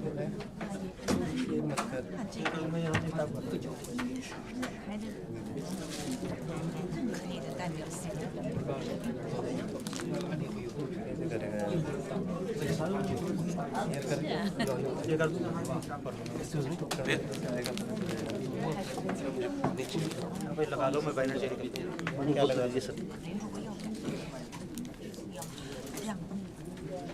让各国发挥很多问题是联合国本身它的活动量在下降，这是目前就是国际和全球问题，就是没有解决的一个，就是谁也不知道。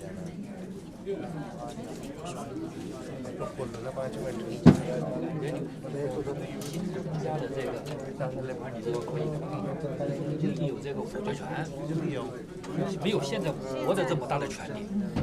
这5个人他肯定不愿意，现在拥有这个权利，为什么要你进来分享我这个权利啊？我肯定不干。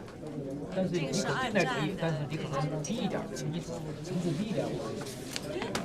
没有这个绝对这个规则。那你就是进那非常任理事国呀。那非常任理事国它是能办的。对呀。常任的。那常任的，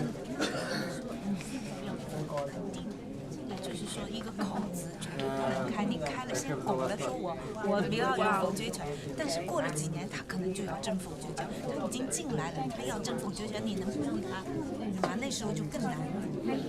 缩进这口子，我就而且为什么这个五国成为那个理事国？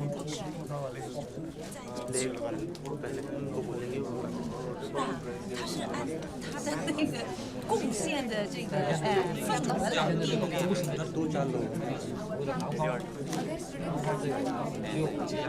大家呼吁起来，就像像造反似的，这个声音太红起来呀！他想当起来。我给你推荐一个饼干，上午给我推荐的，很好吃。就一种，它这儿叫 Parrot，对 Parrot，这就 Paris， 但是它是 Future Park， 哎对，哦念成力，哈利。PARL， 这是一种饼干还是？饼干的品牌。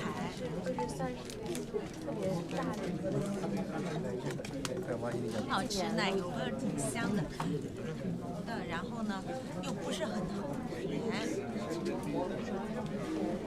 我准备还不贵，到底是不贵，就在那个亚马逊就有，我今天上去，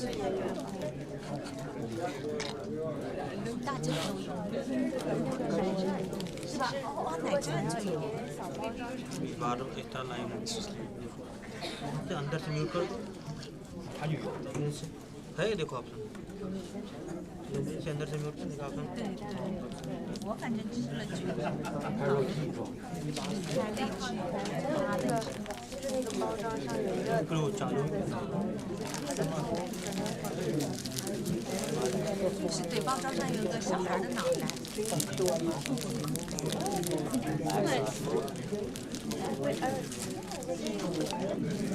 करो यार 小东西好吃燕麦饼。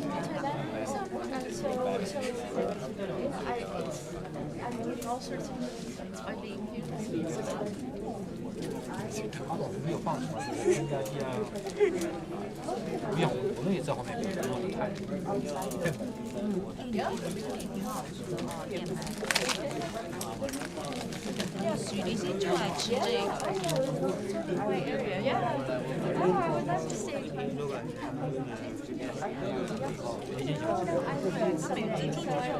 你找找燕麦饼干。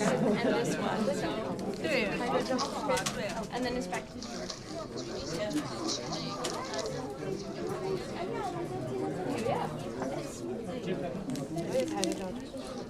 是吗？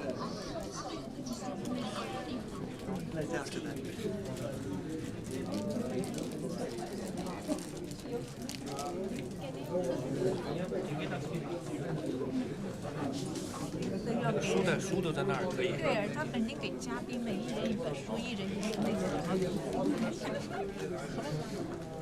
围巾吧，一个围巾，我也不知道一人一个围巾。那个还有准备的没有？现在想买不然了呀，这个一人当的这个旗子。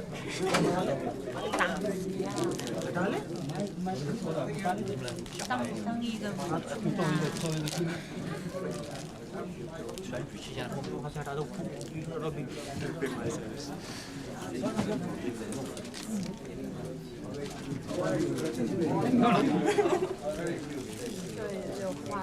对对，年花。How are you？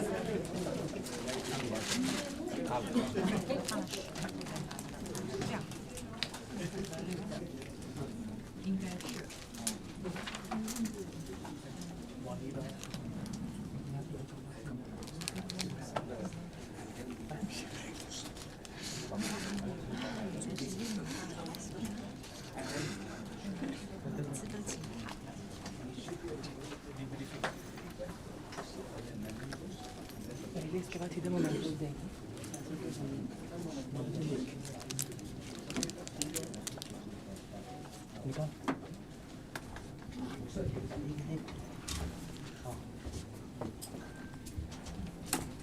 Ladies and gentlemen, esteemed guests and distinguished speakers, welcome to the panel discussion and book launch on G20's presidency, global governance reforms presented by Jindal Global Center for G20 Studies in collaboration with India Rights Network. Today, we gather here to explore opportunities and expected outcomes that this presidency brings for Brazil, in a quest to foster insightful discussions and analysis surrounding the global governance reforms and their implications on the global landscape. This conference is not merely a forum or a dialogue. It is a convergence of minds coupled with an insightful book launch and discussion on the much anticipated publication, India's G20 Legacy, Shaping a New World Order. We begin the proceedings for this session by inviting one of the pioneers in the field of education, Professor Dr. C. Rajkumar, Founding Vice Chancellor, UP Jindal Global University, to offer his perspectives, and welcome everyone. All right, thank you very much. I just wanted to keep it short because we are already running a bit late. I would like to take this opportunity to extend a warm welcome to our very distinguished ambassadors here, as well as people belonging to the diplomatic community. We have with us Ambassador Muktesh Pardeshi, Secretary, Minister of External Affairs, Government of India. He had given one of our early talks under the Aegis of the Jindal Global Center for G20 Studies here in this room, and I'm so delighted to see him again. We have with us His Excellency Mr. Vincenzo Di Lusa, who is Italy's ambassador to India. Thank you very much for your presence. We have with us Her Excellency Ms. Ina Krishnamurthy, Indonesia's ambassador to India. We have Ambassador Lakshmi Puri is on our way, who's our former Assistant Secretary General of the UN ambassador. We also have the Sri Lankan High Commissioner who is present here. Thank you very much, ma'am, for your presence. We also have Ambassador Dr. Anil Sukla, South Africa's BRICS Sherpa. And I'm also very delighted to extend a warm welcome to Mr. Manish Chand, the editor of the book, which we are launching shortly, India's G20 Legacy, Shaping a New World Order. As you know, Manish is the CEO and Director of the Center for Global India Insights. With those words, I'm going to request Professor Mohan Kumar to take the proceedings forward. All I want to say is that we had a fantastic inaugural session outlining some of the challenges and some of the agenda-setting themes of Brazil's presidency. I think the rest of the sessions will focus on specifics as to what lessons potentially can be learned through India's journey, but also how we can strengthen the institutional mechanisms under the G20 framework. I know that we'll also have a lively discussion surrounding this. Happy to do that, yeah.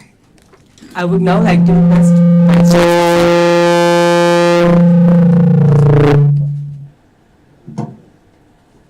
Now I request Vice Chancellor Sir and Professor Mohan Kumar to felicitate all our distinguished panelists.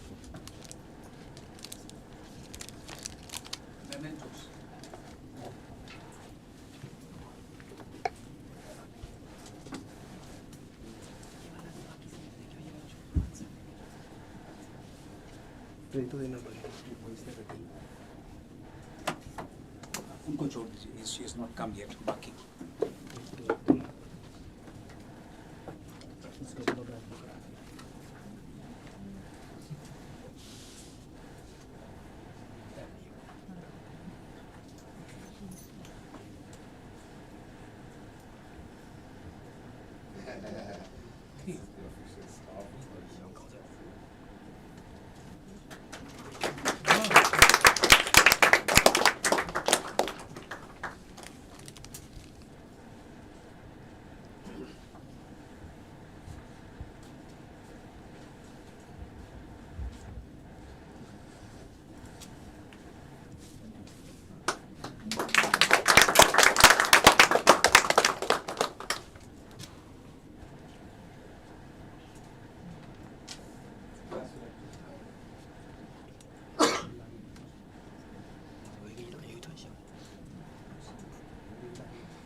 copies of the book, please.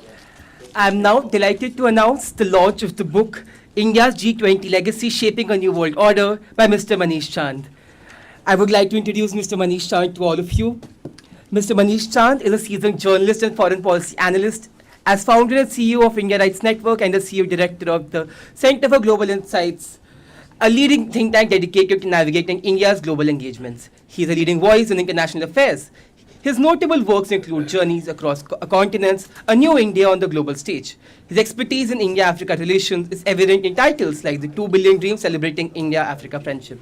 Now I invite all our panelists to inaugurate the book. We are also delighted to be joined by Ambassador Lakshmi Puri. A huge round of applause for all our panelists. Can you give the memento, please? No. You come at the right time. We just.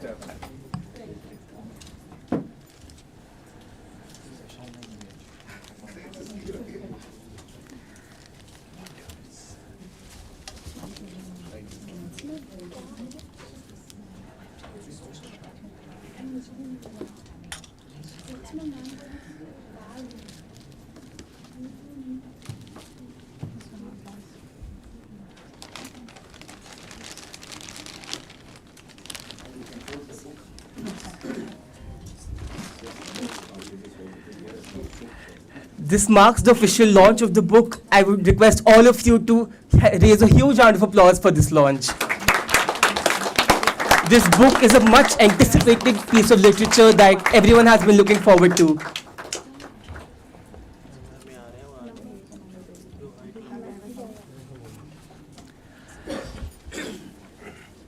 Now it is my privilege to hand over the reins to Professor Dr. Mohan Kumar to inaugurate.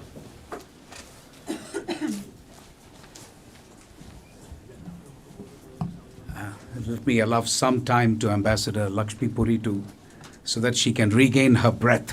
She's the first speaker, but let me just begin by saying some of you were there in the earlier session, but a lot of you weren't. So let me begin by saying that Brazil has established 3 important priorities, and it is the objective of the Center for G20 Studies in the Jindal Global University that I happen to lead. To look at each one of those priorities, I want to tell all present that we've already looked at inequality and inclusive economic growth as a priority of Brazil. Today we looked, before this session, on global governance and how this can be reformed. And we hope to do the last one in August, when we will talk about sustainable development, climate change, and issues like that, which are very close to President Lula's heart, but also to Brazil. Today, I have to thank Mr. Manish Chand. The partnership is between today the Jindal Global Center of G20 Studies, but also Mr. Manish Chand, who is CEO of India Rights Network. I think we've managed to put together a stellar panel, amazing panel actually, and I'm so happy the Vice Chancellor is here, all of us are here, and so many of you are here. I am not sure Delhi has ever seen a constellation like this, so I'm quite particular that we give enough time to hear from all of them. I will try and pose some questions, but obviously these are such illustrious panelists that I would not want them to be confined necessarily or circumscribed by what I ask. That's just for the sake of organizational purposes, if you like. But I will begin with Ambassador Lakshmi Puri, who, as you know, is somebody who has spent a lot of time in the UN with UN Women. So she takes gender issues extremely seriously. Taking it seriously is one thing, but to be able to analyze and pronounce on it is another. And her latest book has turned out to be an absolute runaway hit. You know, The Swallowing the Sun is a book that she has written. I don't know if you will allow me to say, ma'am, that it is semi-autobiographical, but I will not say. Okay, she is already biographical. Okay, it's quite an amazing book. I have now read it, so I can say for a long time I wasn't able to bring myself to read it because, you know, this is a heavy book. It's not a book that you can just take lightly and flip through. But anyway, so it is a remarkable book, and I want to compliment her for it.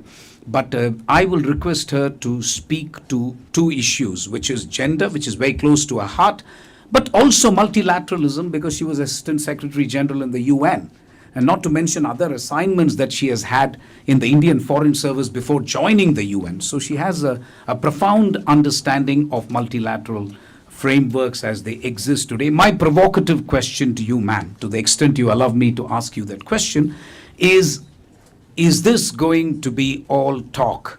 You know, Indonesia, Delhi, and then Brazil? Or will we see some action on UN Security Council, multilateral development banks, IMF, World Bank, and the rest? Because those of us who belong to the global south and countries like India, which believe we have a strong claim, we can have only a certain amount of patience, right? I mean, there's been years and years since this issue has been discussed to death in the UN, and so much so that the issue is dead. That's my worry. But I'm sure we will hear from the ambassadors and others present. So, Ambassador Puri, you have 2 choices. Either you can sit there and speak to the mic, or you can come here, whatever you like. Please, please give a round of applause to Ambassador Lakshmi.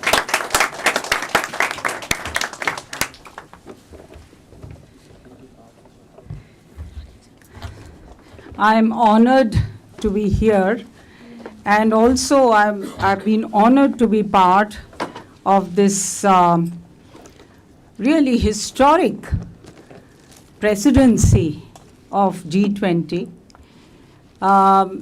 as so many of you have been. And the fact that we are meeting like this, and the Jindal has set up this separate unit now to deal with and to follow G20, is itself a signal of how mainstreamed G20 has got into the academic as well as think tank DNA now. So I think that itself is both for India and going forward, I think our networking with the rest of the world is a very good augury. But I want to also say that, particularly Manish Chandji, I want to say that as a student of history, and as a student and a participant in the multilateral system, in the plurilateral system, in the mini-lateral system, I'm, making a distinction. I believe that the chronicler is as important as the making of history, as the making of policy, and as the implementation of it. But because without that, we don't have, they say that if it is not recorded, it will not be either history, considered history, or it will not be acted upon. So this book, that way, is in that direction of chronicling what were the achievements of the G20 presidency, and of the G20 itself, because the presidency is only leading a larger, this global consultative policy making, the preeminent forum for economic and financial, and to some extent political policy making. So, having said that, and I would like to congratulate all those who were involved, of course, the Ministry of External Affairs and all the others, and the eminent panelists here, the previous, the Indonesian presidency and the Brazilian presidency which has taken over. So I would like to address two aspects, as was provocatively asked by, that question I'll perhaps answer in the process of referring to the two aspects that I want to focus on. One is, to what extent was this G20 presidency and the outcomes of that path-breaking and consequential for the gender equality and women's empowerment global compact which already exists. After Agenda 2030 was adopted and there was an SDG 5 which was embedded in it and I'm very proud always to declare that we at UN Women really were instrumental in ensuring that, in conceptualizing it, and also following up. So, to what extent has that now become institutionalized and taken over by this forum, this very influential forum of G20, and how it is going to drive a global movement on gender equality and women's empowerment? So, it is my premise is that indeed this 2023 G20 summit was indeed trailblazing in so many ways with respect to this agenda. For the first time, it was identified, I think so, it was the first time, it was identified as a priority theme. of the presidency.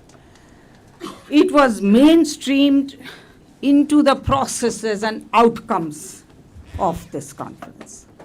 Then it was also, it was ensured impactful, intentional, and perhaps the most robust and comprehensive outcome of G20 commitments that were ever taken.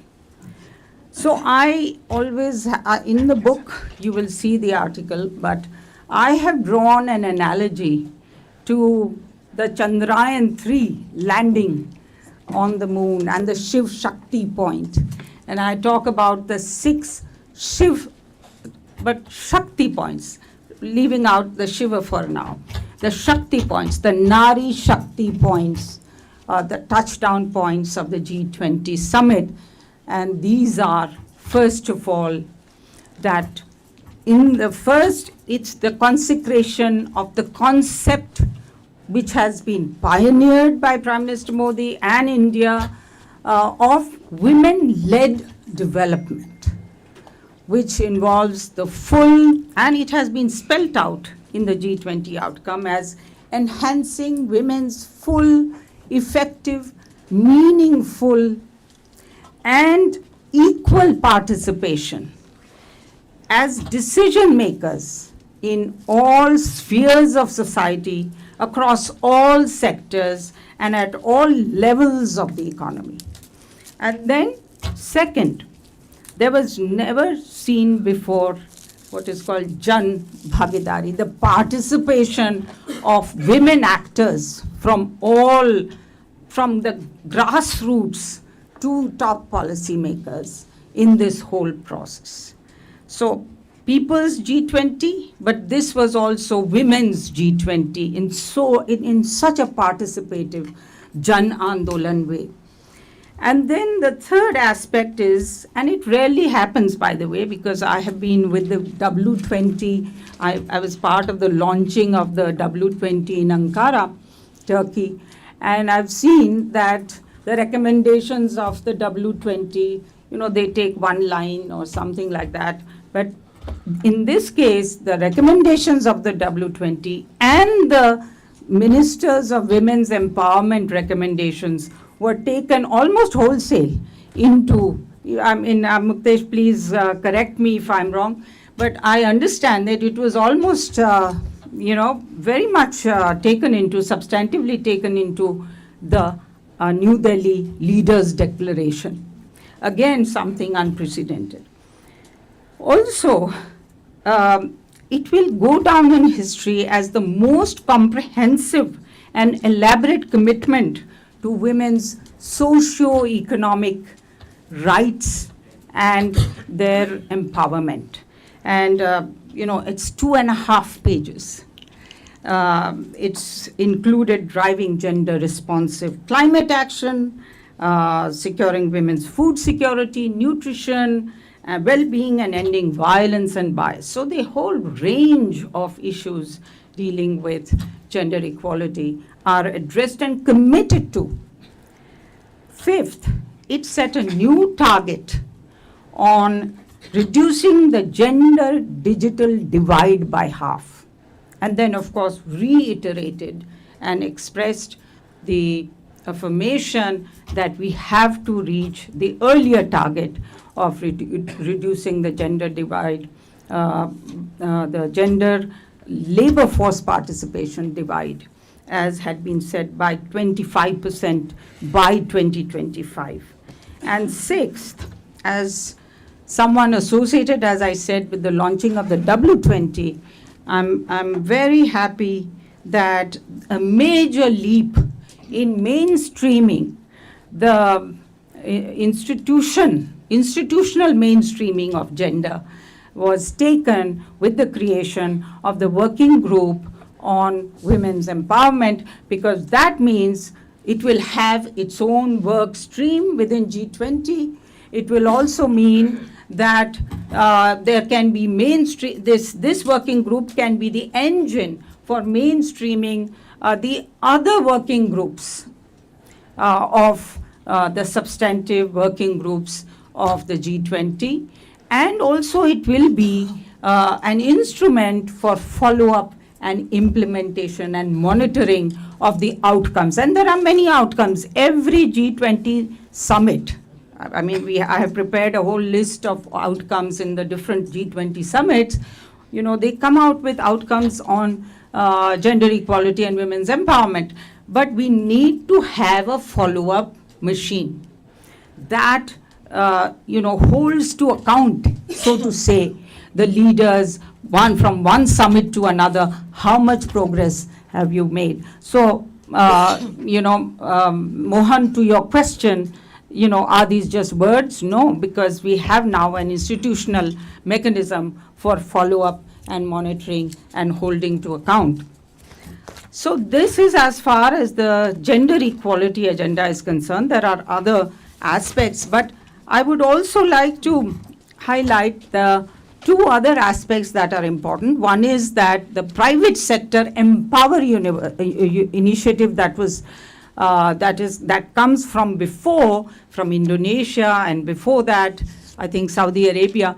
So this Empower initiative came forward with three elements, three initiatives: tech equity, a mentoring program for women to attain more leadership positions, and launch of a call for funds to establish a regional care accelerator program to help grow innovative women's solutions, business solutions on care work. So this is one of the Care Alliance ideas which has been very dear to me personally, but of course to UN Women we have been very much. And I think it's one of the key aspects of enabling women's participation in the workforce and their well-being overall. But so that is one. The other aspect, so private sector, that Empower initiative has already taken these three further initiatives,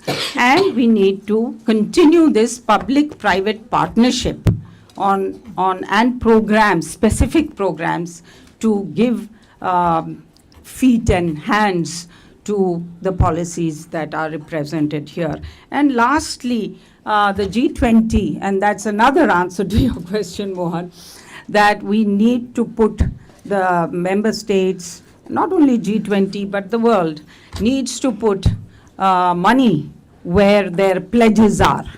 So whatever has been pledged here needs to be supported with what has been committed both in Agenda 2030 for sustainable development as well as the financing for development third financing for development conference at Addis Ababa declaration, that we need to commit transformative, substantial and targeted funding for gender equality, national sources, international sources, private and public sources, from all sources. So that is the context. And then last but not least, linking all these commitments for action in support of women's empowerment to all that you are going to be adopting or you have adopted as G20 in the past and in New Delhi on SDG financing, on climate financing, on health and nutrition and all the other elements that you are looking at in terms of financing.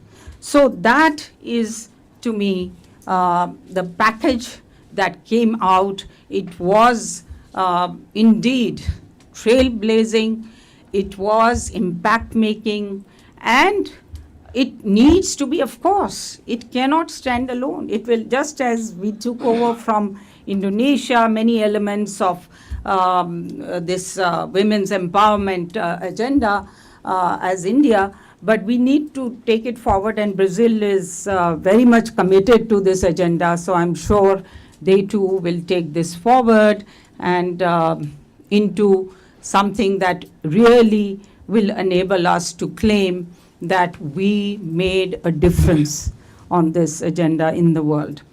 Now, multilateralism. G20 is a very unique forum. It is a plurilateral forum, and it is meant to, and you know, in India, it was meeting at a time of what the UN Secretary General described as when the multilateralism was gridlocked in dysfunction.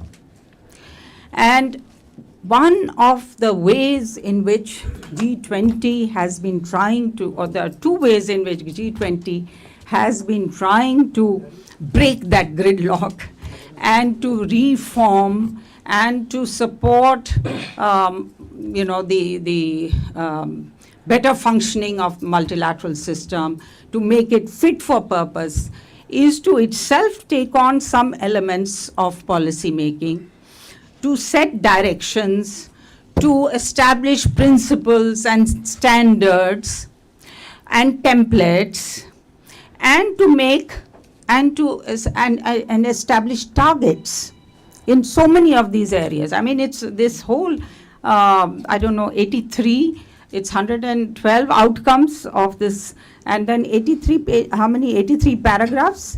83 paragraphs. They cover everything under the sun, more or less, with economic, financial, but also sometimes, as I said, political consequence for not only G20 countries that represent 85% of the GDP and now what 70-something% of population, etc. But the important aspect is that the G20 under India's presidency tried to work with all the members to make it more fit for purpose, to meet firstly the crisis, the poly crisis, and I don't want to go into details, everybody knows what those are, that the world was facing and continues to face. And so it acted to make the G15 act like an economic security council. I've said this in my other articles on G20, that in many ways, because of this conjunction of the poly crisis, the need to respond to it, and India's own desire to be the voice of the global south in reforming multilateralism to better serve many interests. One is to respond to the many crises that were food, fuel, finance, post-COVID recovery, all of those crises, and also moving from the crisis mode to also the SDG implementation. How do we get the multilateral institutions to better serve in terms of financing, whether it is MDBs, enhancing their capacity and operations, and in every way making them, again, more fit for purpose for meeting the huge development finance gap. So I think a number of recommendations were adopted, but the most important, I think, were, sometimes when you're talking about the architecture of the multilateral system, you're also wanting to establish the needs. What were the needs of the developing countries? So I think this summit will be known for what it did in terms of the collective assessment of the G20 on the needs of the developing countries for SDG implementation. The 500 billion figure of SGUN, of course, that was one aspect that was acknowledged. But the other aspect that was acknowledged was that you need 1.3 trillion by 2030, and also out of that 280 billion per year has to come from the MFIs. So these, and then on climate finance, the Green Development Pact, the Climate Finance Pact, and the acknowledgement again that you need 5.9 trillion by 2030 for the developing countries to meet their nationally determined contribution.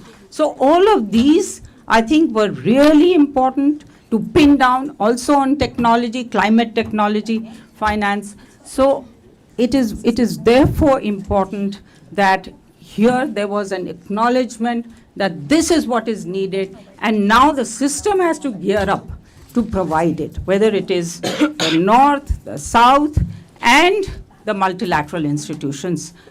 The other is this question of democratizing the institutions, particularly UN Security Council. You raised the issue.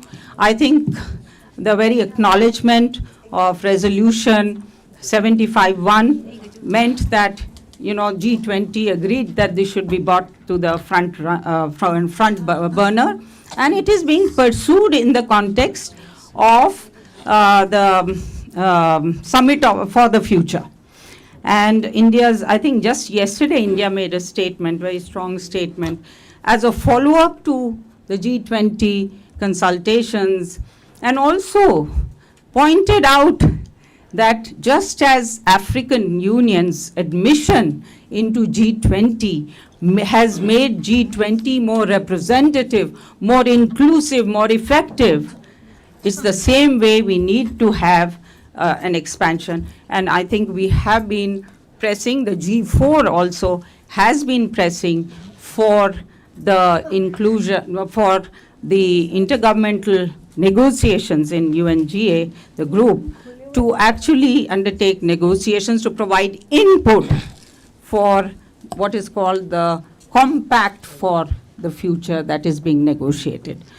So I think we are I will never say that it's lost cause, never, never. And I think recently the External Affairs Minister himself said that we are very hopeful that this agenda will be progressed sooner rather than later. Otherwise, there is no credibility. The dysfunction will be only, exacerbated. Lastly, as I said, the democratization process in multilateral organizations. One example is the IMF. And in the context of the IMF, the quota reform was referred to and the one which took place in December. Of course, it doubled the quota, but the reallocation is yet to take place.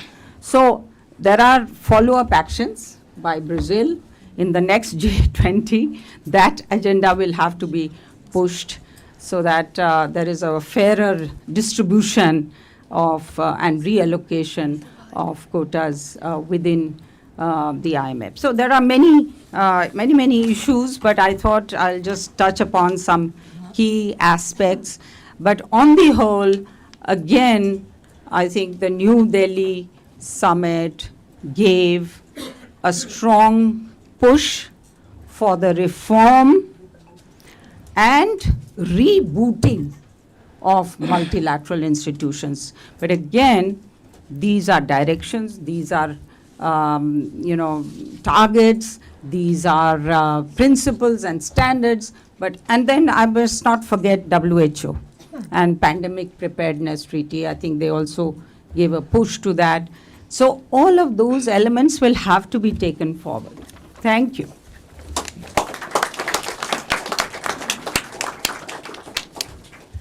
Thank you, ma'am, for that comprehensive presentation.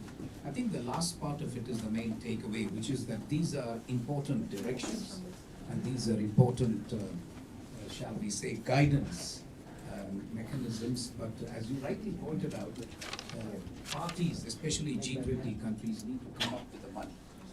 That is one. On the gender issue, I'm very grateful to you. I personally wasn't aware. I think it's a much more substantive achievement than at least I thought.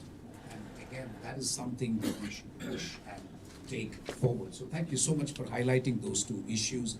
I have great pleasure and honor in requesting the Indonesian ambassador, Her Excellency Ina Krishnamurthy, I may be pronouncing your name according to the the region I come from. So I don't know if it's Krishnamurthy or Krishnamurthy, but anyway, regardless of that. Thank you. So, Ambassador, it's a great pleasure to have you here.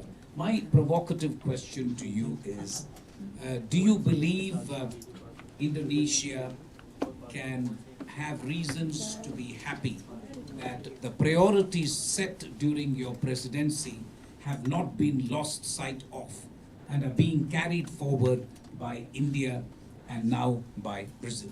After all, you had an extremely successful summit, including the language on Ukraine, which I thought, I have to simply take my hat off. I don't know how you came up with that language with Sergei Lavrov in the room, and I don't know how he accepted it without losing his job. That's a different thing.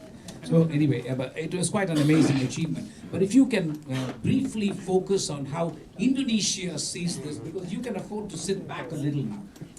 You finished the summit, and Ambassador Lakshmi Puri gave a proper, authentic account of what Delhi has achieved. But I still am interested in your perspective. You're quite free to speak from here or from the podium. Thank you very much.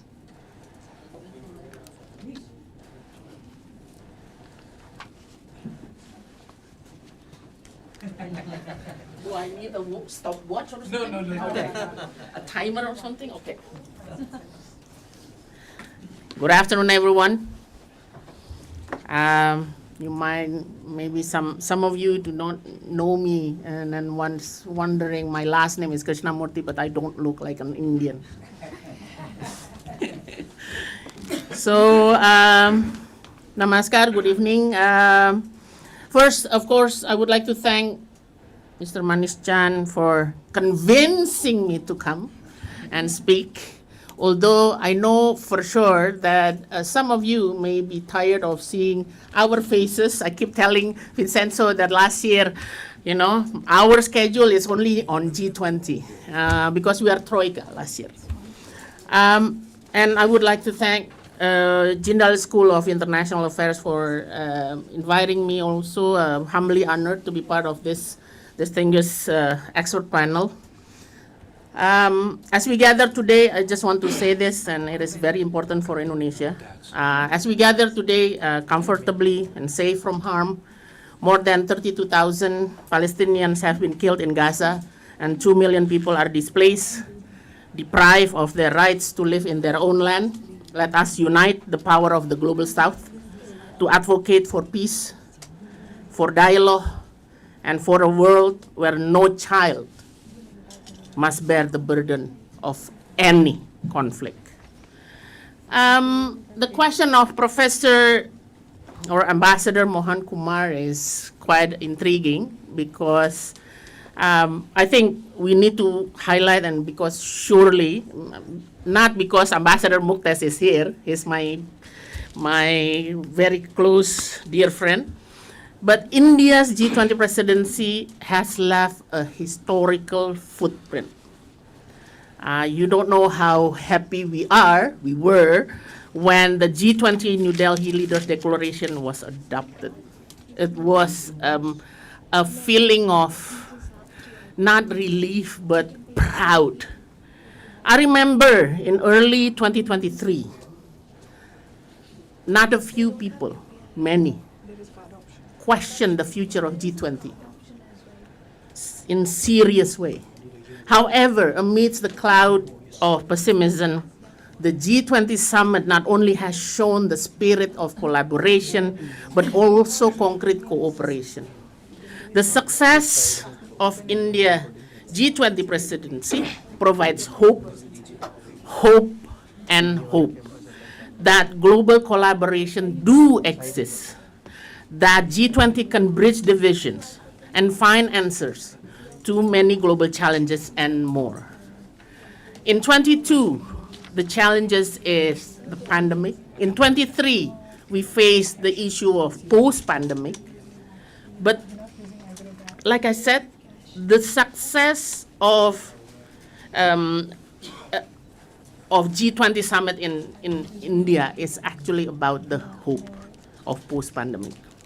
It is a result of India's tireless efforts in managing the unity of purpose. This is very important, the unity of purpose, as well as spirit of mutual understanding, within the G20 and beyond, because India also invite observers.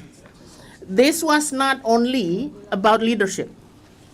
For sure, it is about endurance and thoughtfulness. And on top of it, the cherry on top is the inclusive process, which allow the G20 to move forward the agenda, all agenda, on many spectrum of issues. Ambassador Lasmi Puri already mentioned about one of the legacies of India presidency, which is admitting the African Union to the grouping, which is increase the inclusivity itself.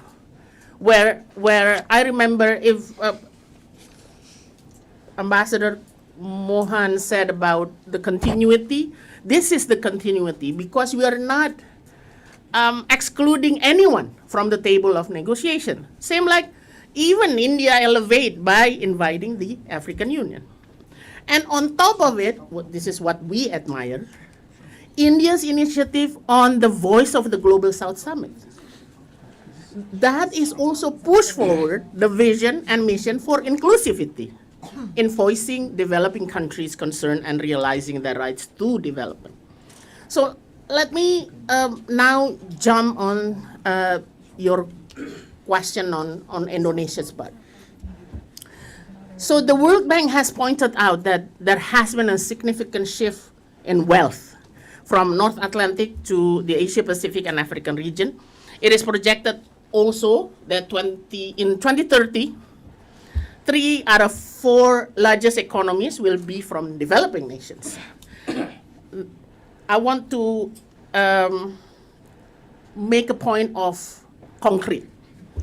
The rise of developing and emerging economies from these countries of the global south means that we could be more actively involved in the global affairs to voice our concerns, to achieve our own development.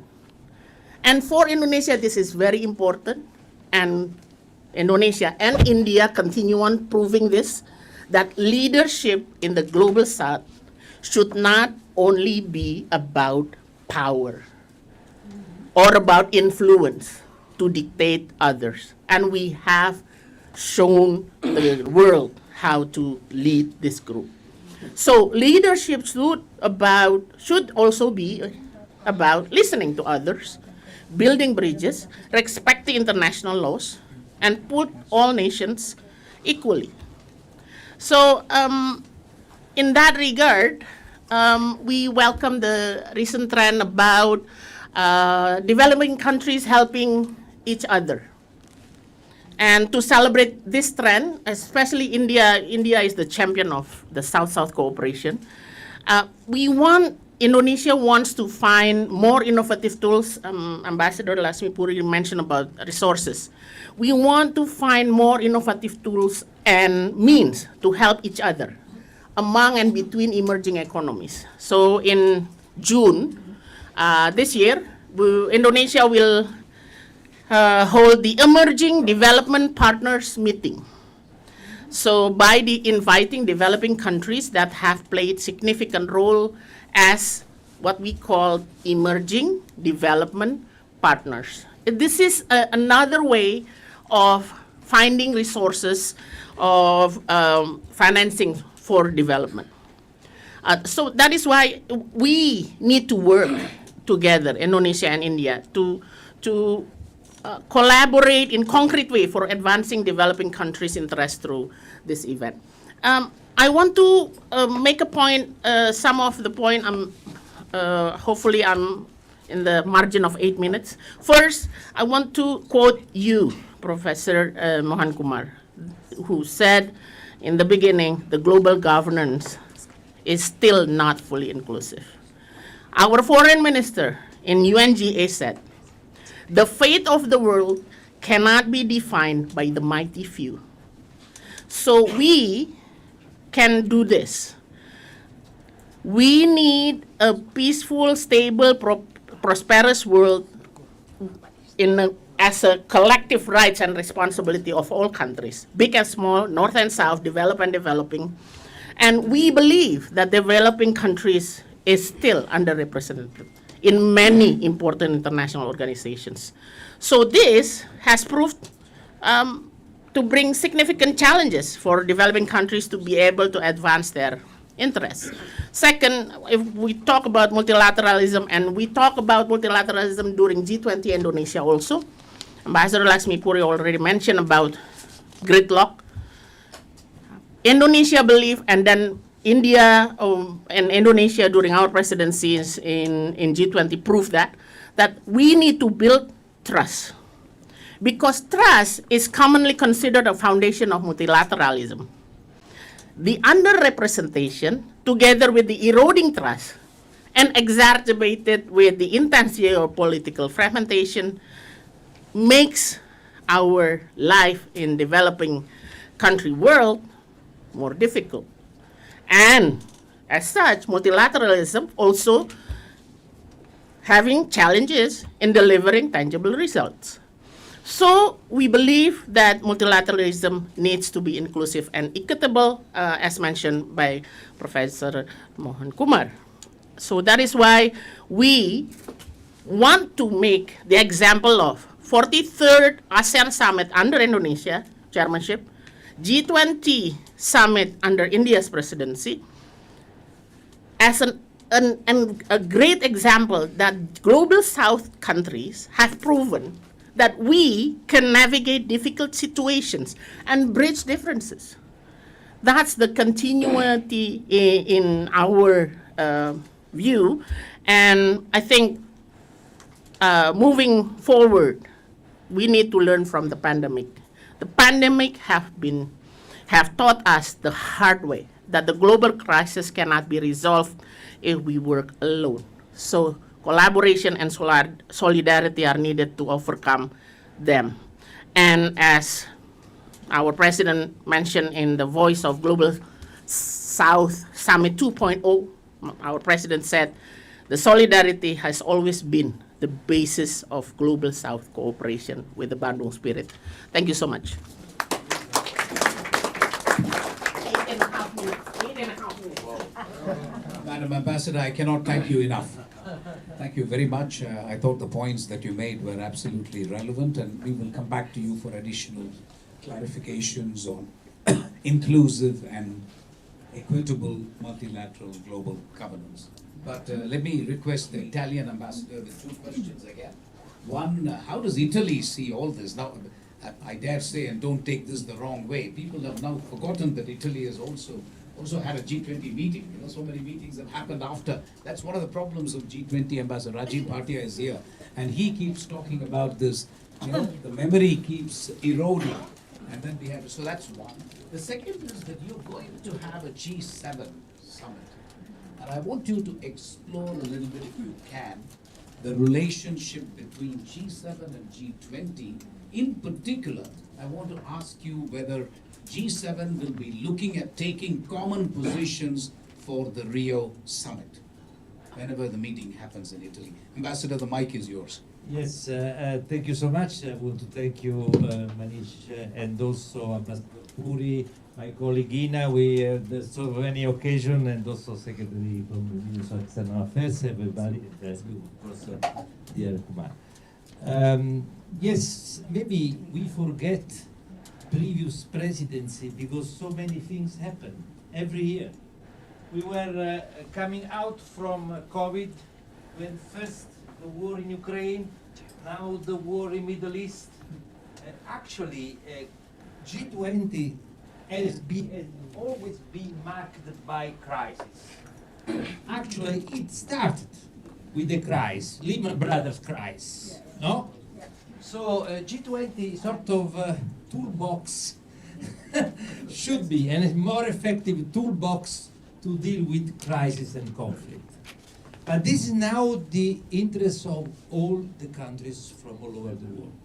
I understand that we need more inclusiveness, of course, and we would like also to have a revive of UN, because it's the most inclusive organization. But we need also more effective other formats which complement the activity of UN. That's why we are all now called to take more responsibility to find a multilateral solution. I'm meaning Indonesia, India, Europe, United States. We have to take more responsibility in order to find multilateral solution instead of unilateral acts. That's what the citizens from all over the world ask us. Try to find a peaceful track. Try to find more effective way to address global challenges like climate change, health, recovery. And this is why I'm so really grateful to the Indian presidency, because and also the Indonesian presidency, because you had two G20 in the most critical juncture with the war in Ukraine.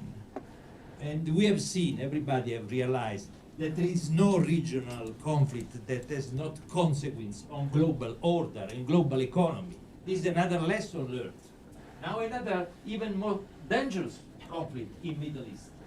So how we face not only the capacity to coordinate economic policy, that is the core of G20. G20 started with this core business. Now G20 is called to address many other even more difficult challenges, from conflicts to climate change to health. And I think that the success of Indian presidency has been precisely the capacity to preserve the role of G20, because that was at risk.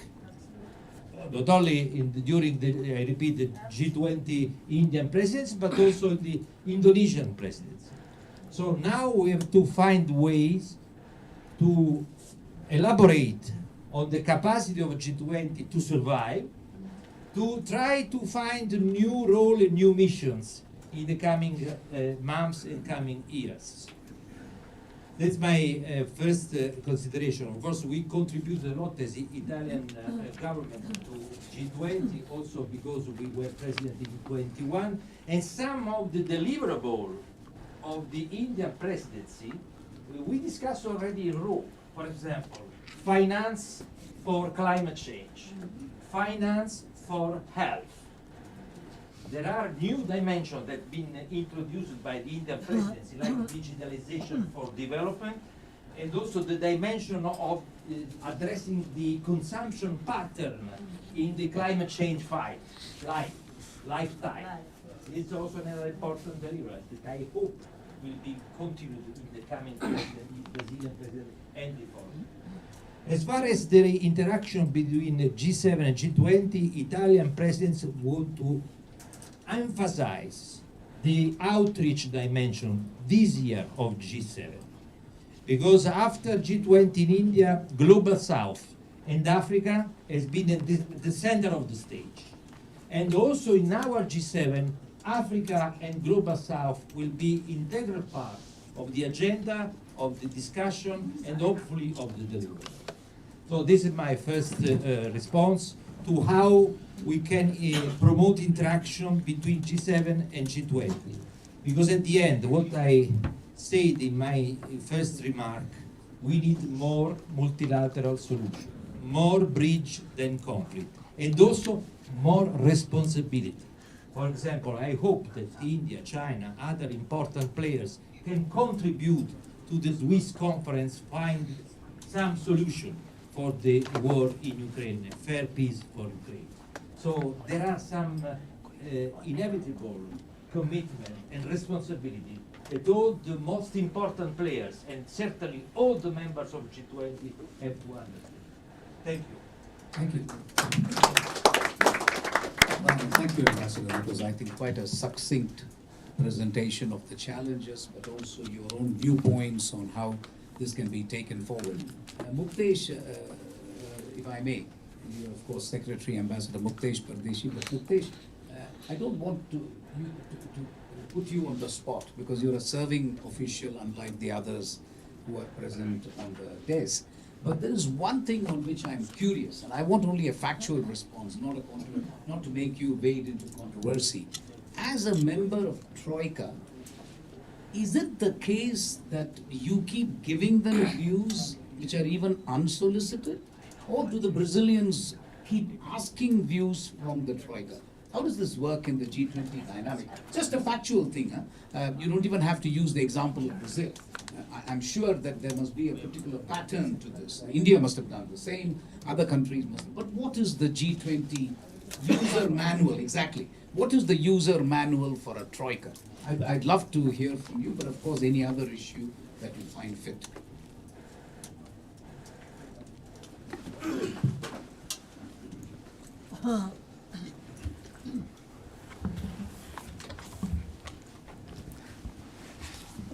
Excellencies, all distinguished panelists and friends.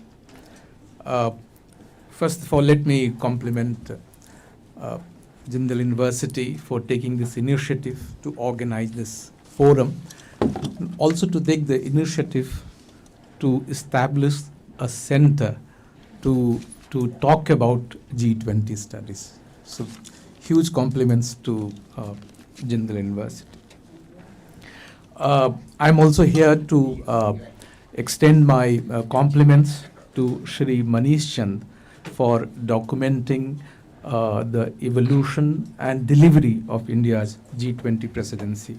I recall around October 22, we had a group from RIS and Shri Manish Chand. We wrote a primer to educate university students about the forthcoming G20 presidency. And today, for me, it's a very emotional moment that we are here to write and document the legacy of the G20. When Shri Manish Chand approached me to sum up the legacy of India's G20 presidency, I came up with two phrases, and my chapter in the book is around these two key insights. I state that India's G20 presidency was a diplomatic and organizational feat for us. When I talk about diplomatic part, I talk about how India became a prime mover of G20 agenda. And the G20 agenda revolved around development.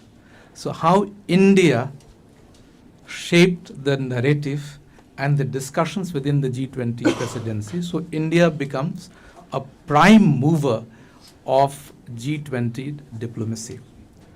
And the second, which has both domestic component as well as the global recognition, how India showed and created a benchmark that we could be an incredible host and organizer of any big event which will come up in India.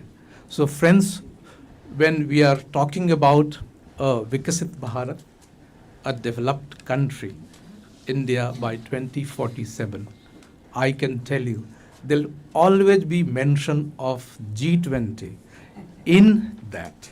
So that's in essence, the legacy that G20 presidency has created within the country and outside.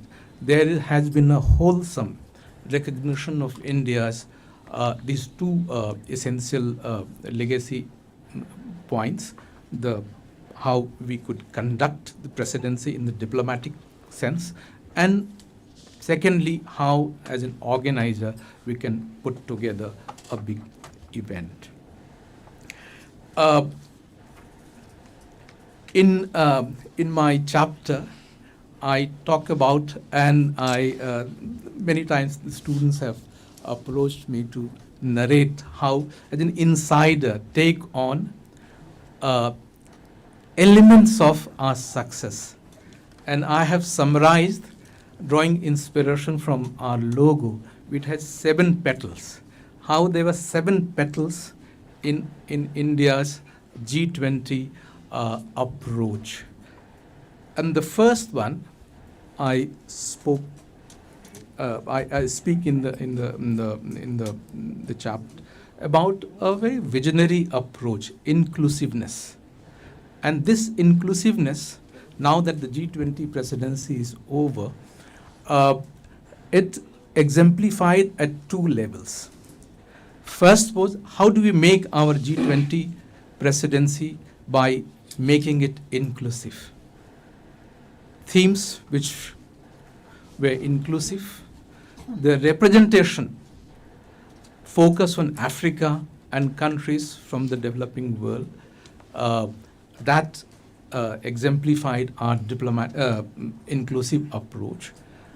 And finally, and I think this now people are talking about how diplomacy could be connected to your own constituency, domestic constituency. Experiment was made that diplomacy could be conducted outside the capital and beyond Delhi. So no other country has ever done a diplomatic endeavor at a pan-country level. So for those who will write about how diplomacy could be connected with the domestic constituency, here it was where diplomacy became part of our everyday lexicon. Even the taxiwala, the shopkeeper, barbers, everybody became a part of a great national endeavor called the G20. But behind this, and this is important for country, we set up a very robust and effective organizational plan. And at the helm of the affairs was the Prime Minister himself. We at the Secretariat, and I was responsible for heading the organization part, we benefited from a Prime Minister who had attended 9 G20 summits. So here we were immensely lucky to have a leader who had seen all 9 summits. So when the Delhi summit was his 10th. So the minute details, how we can create a blueprint for a successful G20 presidency came from the leader himself, and that helped us a lot. This inclusiveness and our approach to unify country, unify globe was exemplified in 2 things. Our logo and motto, Vasudhaiva Kutumbakam. What is Vasudhaiva Kutumbakam? It's unification of our approach. How do we see our life around? Whether the human beings, plant, the earth, that unification of our approach is symbolized through how world could be treated as one family, and our common destiny is defined by it. Very beautifully, and this again the idea came from the top. So we split the one earth, one family, one future. 3 sessions were beautifully organized according to the theme. We worked very hard on advancing the G20 agenda, including on the finance track.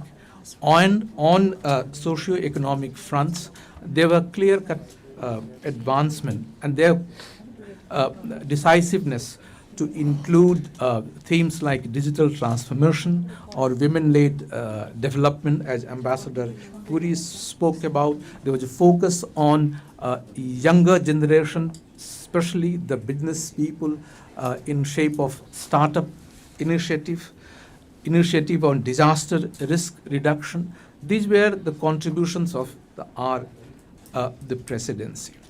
One clear contribution, and it was a part of the organizational plan, how to include and give voice to the global south. India, even before the independence, some of our national leaders, they had participated in issues relating to Africa and Asia. and then we became part of the NAM movement process. But in G20, the strategic decision was taken that by saying that we convey the voice of the global south, it will not be credible. Let's make G20 a consultative mechanism. So when India started chairing the meeting, it consulted 125 countries in virtual mode. This was for the first time this kind of exercise was done. So what India and other members within the G20 were conveying the voice of the global south, the actual consultation was done. And this was done twice, one in the beginning and one after the summit. This is a great contribution so far as the channelizing the voice of the global south is concerned. And I see that in multiple manners, this kind of initiative will be taken forward in different shapes. We, as part of the organizational approach, of course, there was a huge investment in the diplomatic initiative, and as was expected, this opportunities we seized the opportunity to narrate the India story. So you will see how the publicity was done carefully to project both two faces of India, on the civilizational face, the ancient face, as well as the contemporary, more forward-looking, more modern face. And finally, and I had alluded to that, how a diplomatic initiative became a part of, became People's G20. We took these meetings to 60 places, more than 200 meetings, touching the life of all demographic segments of our society, with students, with people who are related to hospitality and travel industry, craftspeople, women, all felt a part of this G20, the initiative. And finally, I'll respond to what Ambassador Mohan asked. On the Troika, I think we are very fortunate that for the first time, the 4 presidencies of the G20 is coming from the developing world. The Indonesia, India, Brazil, and South Africa. Amongst 4 of us, we have enjoyed excellent relations. We have been part of several other plurilateral forums. So some kind of comfort level understanding was always there. But the initiative has to come from the presidency. We had worked very closely with the Indonesia, and we wanted, and Brazil took the spirit, some of the issues, for example, women-led the development. They saw a value and relevance in taking this forward, rather, and they thought of putting a working group around.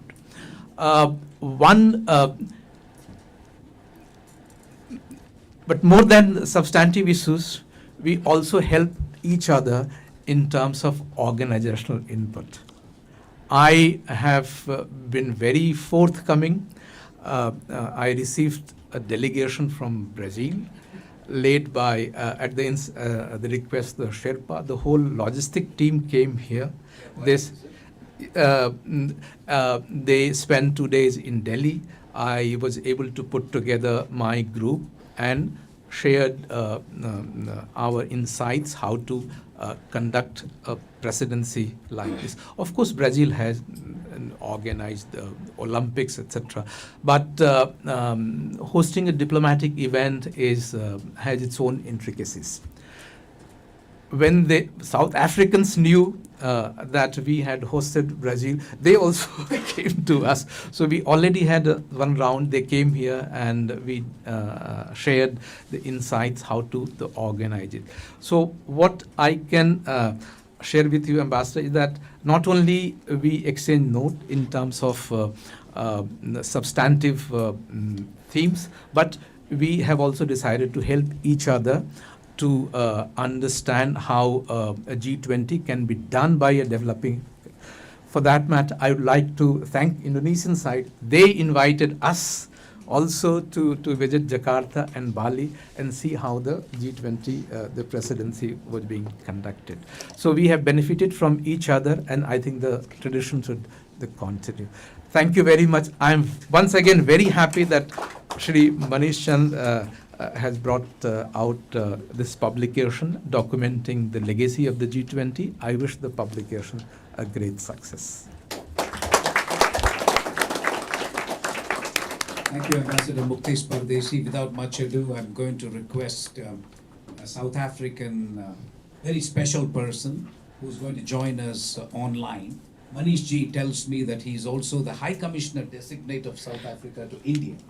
And a lot of us know Ambassador Anil Suklal. He's a person who's taken, I used to be chair of RIS. He's one person who took a lot of interest on South-South cooperation and trilateral cooperation. He's triangular cooperation, I'm sorry. So he's really a very, very well-informed and a seasoned diplomat. So High Commissioner, already a welcome to you, but the mic is yours. Thank you, Chairperson. Thank you for having me, and my greetings to all of our friends in India, and especially to Manish Chand and the previous speaker, Muktesh Pardesi. Let me once again reiterate our congratulations to India, because I think the book that you are launching is very aptly titled India's G20 Legacy, because India has left a legacy as far as the G20 is concerned. And you took over the presidency of the G20 at a very difficult moment in global geopolitics. And expectations were high that you will raise the bar, but you did so in a remarkable manner. And I think previous speakers highlighted some of the key outcomes of India's presidency. And I think you also brought sharp focus to the relevancy of the G20 that was losing focus on why we created and elevated the G20 to the level of a summit after the financial crisis of 2007-2008. It is supposed to be the apex body focusing on the global geo-financial and economic architecture and how to reform this to make it more equitable and inclusive. But of course, one of the issues we have seen with regard to the G20 now has become an arena to discuss all global issues, and many have accused the G20 of agenda creep and replacing the multilateral institutions where these issues should be discussed. But we know that at the present time, our multilateral institutions have become almost semi-paralyzed. We have seen the Security Council highly divided, highly polarized. What is happening within the Security Council environment is reflected in terms of what's happening within the larger geopolitical landscape on the international front. Now, of course, India had a major challenge to ensure that the G20 remains relevant. And I think this was particularly important. If the G20 failed to deliver a substantive outcome, a consensus-based outcome under India's chairship, I believe we would have also seen that the G20 would have also ended up as a semi-paralyzed institution. And at the present time, we need the G20 because it's the only platform where you have the global south and the global north still dialoguing with each other on all the critical issues that is of relevance today. And it is the platform where it is still discussed in a robust manner between the global north and south. It is a bridge. And India has demonstrated that it is possible for the north and south, despite the fissures and the increasing divide between the north and south, it is possible for us to dialogue and still to find consensus on key issues.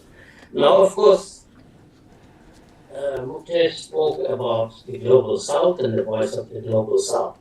And I think this was one of the major achievements that we must give credit to India. that you have brought the concerns of the developing world into sharp focus and into the mainstream of the G20 agenda. And it also demonstrated that countries of the global south, Indonesia, India, now Brazil, followed by South Africa, are capable of providing leadership and giving direction in terms of addressing the current global challenges we face. Apart from the Voice of the Global South summits, the two summits that were very effective and had substantive outcome and brought focus on our challenges as developing countries. For Africa, this was a very important G20 summit, and it took 18 summits for the G20 to recognize that the African Union should be an integral part of the G20, like the European Union.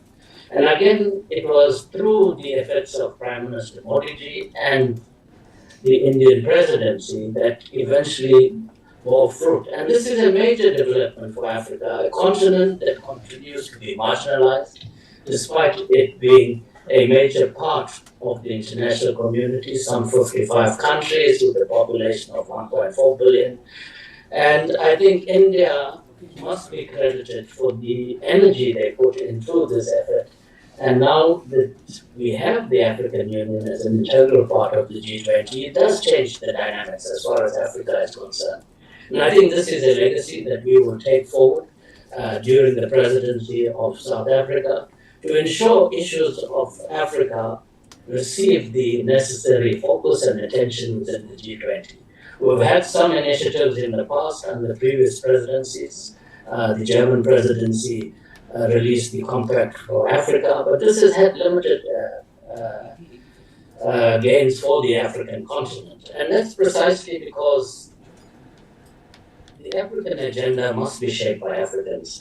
And I think this will start taking shape now with within the G20, with the AU being part of the G20 together with South Africa and our partners, especially from the Global South, to ensure that the development agenda receives its fair share of attention. And I think, again, we must credit India for bringing development to the mainstream of the G20 agenda. I think this was a very important outcome of India's presidency as well.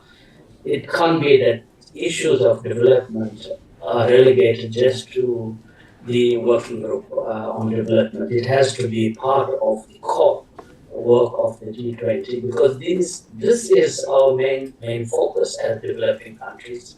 The development agenda, which again is being relegated to the margins in terms of the global geopolitical architecture. Now, I think also, as was previously mentioned, these four presidencies, and especially the IPSA 3, gives us an opportunity to ensure that we mainstream issues of primary concern to countries of the global south, including Africa. And one of the major issues that did receive attention is the reform of the global governance architecture, especially our multilateral institutions. These have become obsolete, as the Secretary General himself of the UN pointed out, that these institutions are outdated, archaic, and not fit for purpose anymore. Of course, to reform the global governance architecture, the G20 is a primary engine of ensuring that we start practically looking at how we go about reform. We have been speaking about this for several decades, but the reform agenda is again going nowhere. Because the question is, the very countries that we sit with in the G20 from the global north, there is no appetite, especially from the P5, to effectively change and reform these institutions. In fact, there is even a debate, should these institutions be reformed, or can they be reformed? Or should they be totally dismantled and we look at a new multilateral architecture that speaks to the reality of our current global environment? And I think these are issues that we have to constantly address within the G20. We may not be making progress practically, but the pressure has to be kept up. And I think the presidencies of the G20 by countries of the global south must ensure, because this affects us directly, those that are in a privileged position to determine the agenda and drive the agenda of the multilateral institutions That we must dispense with, because we need to create a more inclusive global architecture where the global South must provide leadership. We saw this last year during the BRICS summit, what is possible when we work together as the global South, and we saw it during the presidency of India's G20. So I think we have an opportunity to work together as the Troika currently, and also going into assisting Brazil and ensuring that we have substantive outcomes that speaks to the key challenges of the global South, and South Africa will also take forward these issues under its presidency starting 1st December this year. Thank you very much for giving me an opportunity to share some thoughts. Thank you very much, High Commissioner Anil Suklal.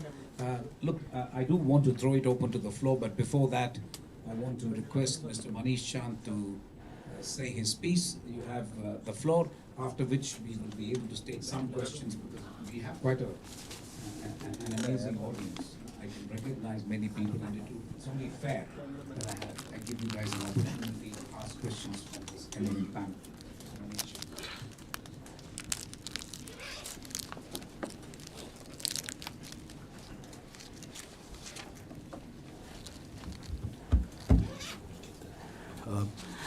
Good afternoon to everyone.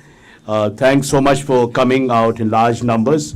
Before I say my piece, we would like to present a small memento to all our speakers. Quickly, Atmaja, you can bring all the.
So, dear friends, without much ado, let me dive straight into the heart of the subject, which is essentially about India G20 legacy, which is also the name of this book.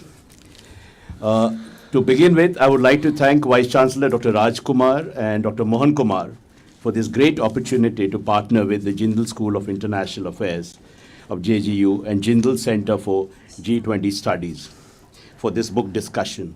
I could not have asked for a better platform to unveil and introduce this book than this preeminent forum, and probably one of the very few focused exclusively on G20 studies. So, ladies and gentlemen, friends, excellencies, we have gathered today to discuss this book, which celebrates as well as takes a critical look at various facets of India G20 legacy. Doing a book like this, for anyone who has tried doing it or has done it, is an act of faith. The birth of a book deserves to be heralded and toasted as it comes into being after hours of solitary toiling and serious work with no clarity about rewards.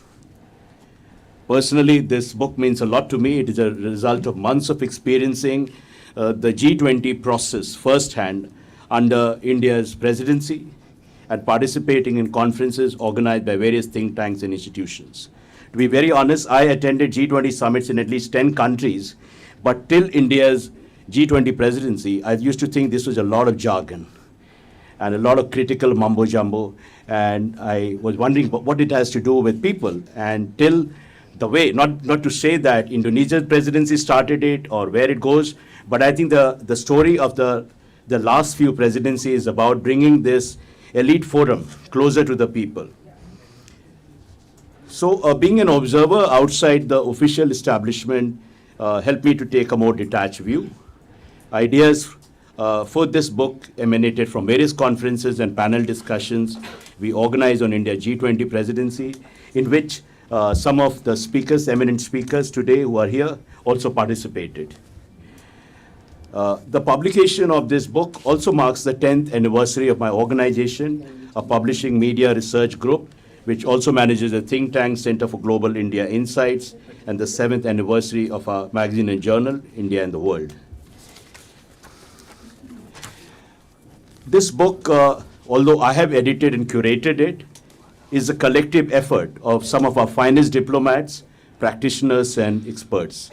Some of our outstanding contributors are present in this hall. 4 of them are on this panel: Ambassador Mohan Kumar, Ambassador Lakshmi Puri, Secretary Bhuktesh Pardesi, an Italian ambassador to India, His Excellency, who had to go somewhere. I also proud to recognize Ambassador Rajiv Bhatia, Professor Nagesh Kumar, Pradeep Mehta, who has come all the way from Jaipur, who have contributed to this book and are with us today. The book's foreword has been written by Harshvardhan Shringla, who was Chief Coordinator for India G20 presidency and served as Foreign Secretary and Ambassador to the United States. Unfortunately, Ambassador Shringla could not join us due to his prior commitments. South Africa's Foreign Minister, Nalini Pender, has contributed an article lauding India for placing Africa and the Global South on the G20 and international agenda. Ladies and gentlemen, months after India G20 presidency ended, it continues to generate buzz among strategic and diplomatic circles. A recent report by Stanford US Asia Technology Management Center has praised India's leadership of G20 under Prime Minister Narendra Modi as the most inclusive presidency in history. Titled Navigating Multilateralism, G20 Agenda, Evolution in the Rising Global South, the report says that the New Delhi summit was a significant event and respective of the increasing influence of the Global South in the economic landscape. A year and a half is perhaps too short to assess India G20 legacy or any major diplomatic event. Some would say that this book is a bit too early and not enough time had passed to assess the legacy. This reminds me of the famous quip from Zhou Enlai when he was asked about the impact of the French Revolution. He said, "It is too early to tell." So whether too early or too late is for history to judge and for you to figure it out. The best way would be to pick up this volume. The first few copies are available, display. Be a bit generous and try to buy a copy, and also have some coffee with it. Now, just very quickly, because I know we are moving toward the end of it, and you must be tired of a lot of this G20 rigmarole, but essentially what we are trying to do in this book and why I decided to do this book after all the razzmatazz which we saw last year. You know, if you remember last year, not a day would pass without all, and you know, India did it with great style, orchestrated the events with a lot of song, dance, color. I mean, people are wondering what it is exactly. Is it a carnival or a diplomatic event? But we pulled it off with a lot of panache. So basically, this book is trying to define and frame India G20 legacy and the lessons it holds for the successive presidencies of the South countries as well as those from the North. Legacy means a bequest or a gift that is passed on. Beyond the literal meaning, legacy symbolizes leaving behind pathways for future generations and providing guidance and inspiration for them. Whichever way one looks at it, India's G20 presidency was path-breaking and transformative, leaving a lasting legacy by paving the way for shaping an inclusive and human-centric world order. The book comprises original perspectives and behind-the-scenes narratives by key figures in India G20 Secretariat, who tirelessly worked to make this a great success. The book is divided into 3 sections: Decoding the Legacy, Global South and Africa, and Broadening the Agenda. I don't want to go into detail because the book is available and you can have a look at it. Essentially, I want to emphasize 2 or 3 things very quickly.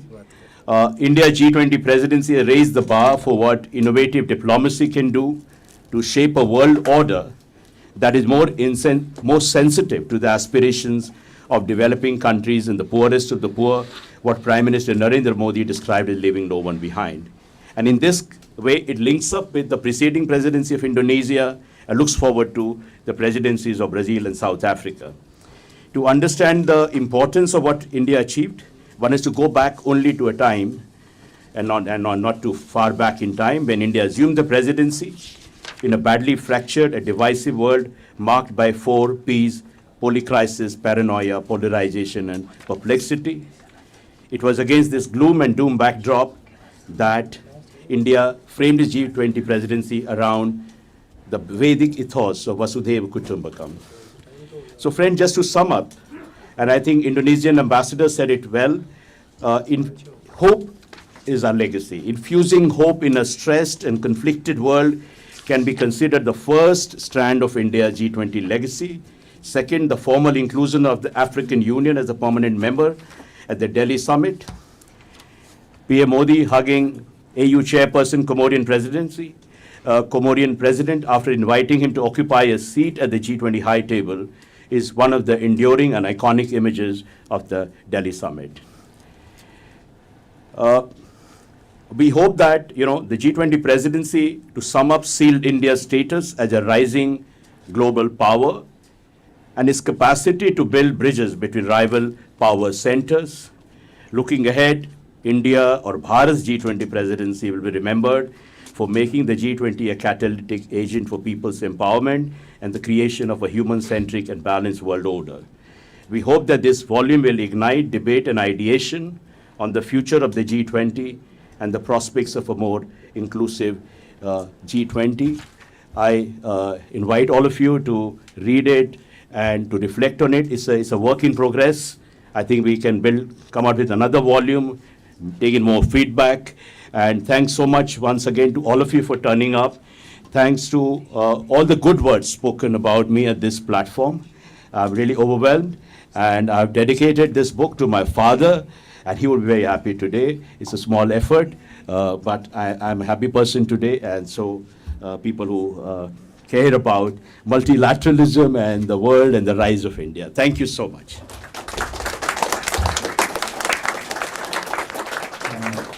Thank you, Mr. Manish Chand. I think you richly deserve every plaudit you got today. In all the 6 years that I have spent in Delhi after retirement, this is the first session in which the words Donald Trump have not been uttered. And I don't know if this is by accident or by design. People don't want to face up to the fact that he may become, or I don't know. But anyway, 3 questions. We have time for 3 questions, please. So please raise your hands. Manjeev, I'm looking at you expectantly. Not fair. Okay. Please, yes, Manish ji, please. Mr. Manish Thakur.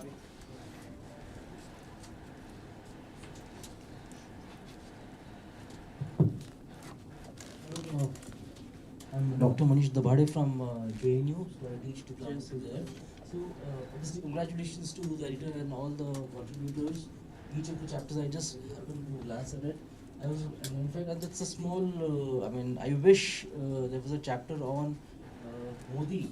Because as students come see what are those, ultimately it was about political leadership. I think in terms of international ambition, in terms of, consensus builder. I mean, you mentioned about it, and I'm sure other chapters too. But people are getting much more excited to really look for that element to ultimately that really led to the vision, the dream, and actually successful implementation. So maybe you want to mention the second body. Thank you. Yes, please. Students, always welcome. Yeah. Sir, one of the great achievements of G20 was India, Middle East, European Economic Corridor. Okay, but with the war in the Middle East, where do we see the this India, Middle East, European Economic Corridor happening? I think that's the right response. He sneezed violently, I thought. I'm kidding. It's very unfair to jump on somebody. No, the real answer, before I ask other panelists, my sense is that, and we've got this from at least 2 or 3 countries, that the project is showing no signs of slowing. People are putting in arrangements. So despite the Hamas attack on Israel and what is happening in the Middle East, the French have appointed an envoy. I have suggested in some of my writings that we should do the same. UAE is investing heavily in the building of ports and infrastructure. So I'm reasonably confident that in the medium term, this project will take off. I don't know if there is anybody with a different point of view. So it may have been, I think it may have been slightly postponed, because obviously you're right, because this Hamas conflict has thrown a spanner in the works. It'll be hard to refuse that, or hard to not agree with that characterization. But I think we have enough evidence to see that countries are taking a long-term view of this issue. One particular connectivity corridor is also not enough. This is what the External Affairs Minister has been saying. We need resilient connectivity corridors as well. You need an option. Otherwise, something happens in the Suez Canal, we are all stuck, right? And an alternative. Exactly. So I think it's an idea whose time has come, and I think it's true that there has been a temporary setback. That's the way I see it. Yes. Please introduce yourself. Good evening, dignitaries. My name is Sarthak. I'm studying diplomacy at the General School of International Affairs. My question would be regarding India's G20 legacy. I think there was some talk of the consultative mechanism that India has set up, wherein we consulted about 125 countries. Do you think a part of our legacy is also the fact that we might be able to inspire developed nations to incorporate the same consultative mechanism which we have started? Do you think that countries like the United States or the United Kingdom might incorporate the same within their dealings? Thank you. No, I think that's an excellent what you said. The Voice of the Global South Summit, there is a growing demand that it should become a regular feature. Not just our own what happened, what we did, but going forward with Brazil, with South Africa, and all of the presidencies. So I think this consultative mechanism and making the G20 process more inclusive, that has acquired an inexorable momentum and will continue. And I just wanted to also acknowledge some important ambassadors from Global South who are here. Ambassador of Eritrea, Nazaruddin, Diplomatic Corps, Mongolia's ambassador who's been listening, Sri Lanka's High Commissioner here who's left. It's very rare to get these ambassadors at our events, so it's really thankful to them for finding time to come. You're absolutely right, Manishji. Any other question for any of our panelists? Yes, Katie. Please introduce yourself as well. I'm Katie Latakainen at Adelphi University from New York. I want to go back to the question that you asked at the beginning of the previous panel about plurilateral, multilateral, and minilateral, this sort of patchwork that is developing. And it's a bit of a provocative question I'm going to ask. I want to give full credit to India's presidency of the G20. I think it was innovative. But is it the minilaterals and plurilaterals where the dynamism is in multilateral relations in general? And do these plurilateral and minilateral organizations, are they the savior of treaty-based multilateralism or the replacement? I'll take a crack at that. It's a very complex question, and I don't think any one of us has a crystal ball on, to find the right answer. But just to, we often mistake something like the G20 to be a multilateral forum. I think all of us, there are some students here, there are, of course, experts here. Multilateralism is defined as something where there is universal membership, typically. And so that is the UN, and that is also the MFIs to some extent, and WTO also has now become increasingly universal. So that is one stream in which global governance is sought to be organized around, through the architecture that is set out, and the partnership between member states, the civil society, we the people, and the Secretariat. So that is the multilateral system as we know it. It was founded in 1945. Then we have several regional groupings, inter-regional groupings, and they are called plurilateral. But also we have these inter-regional, I used to call them sweetheart arrangements, which are mini-lateral, if you will. So there is a spaghetti bowl of them all around, and each has their own purpose. Sometimes it's purely political.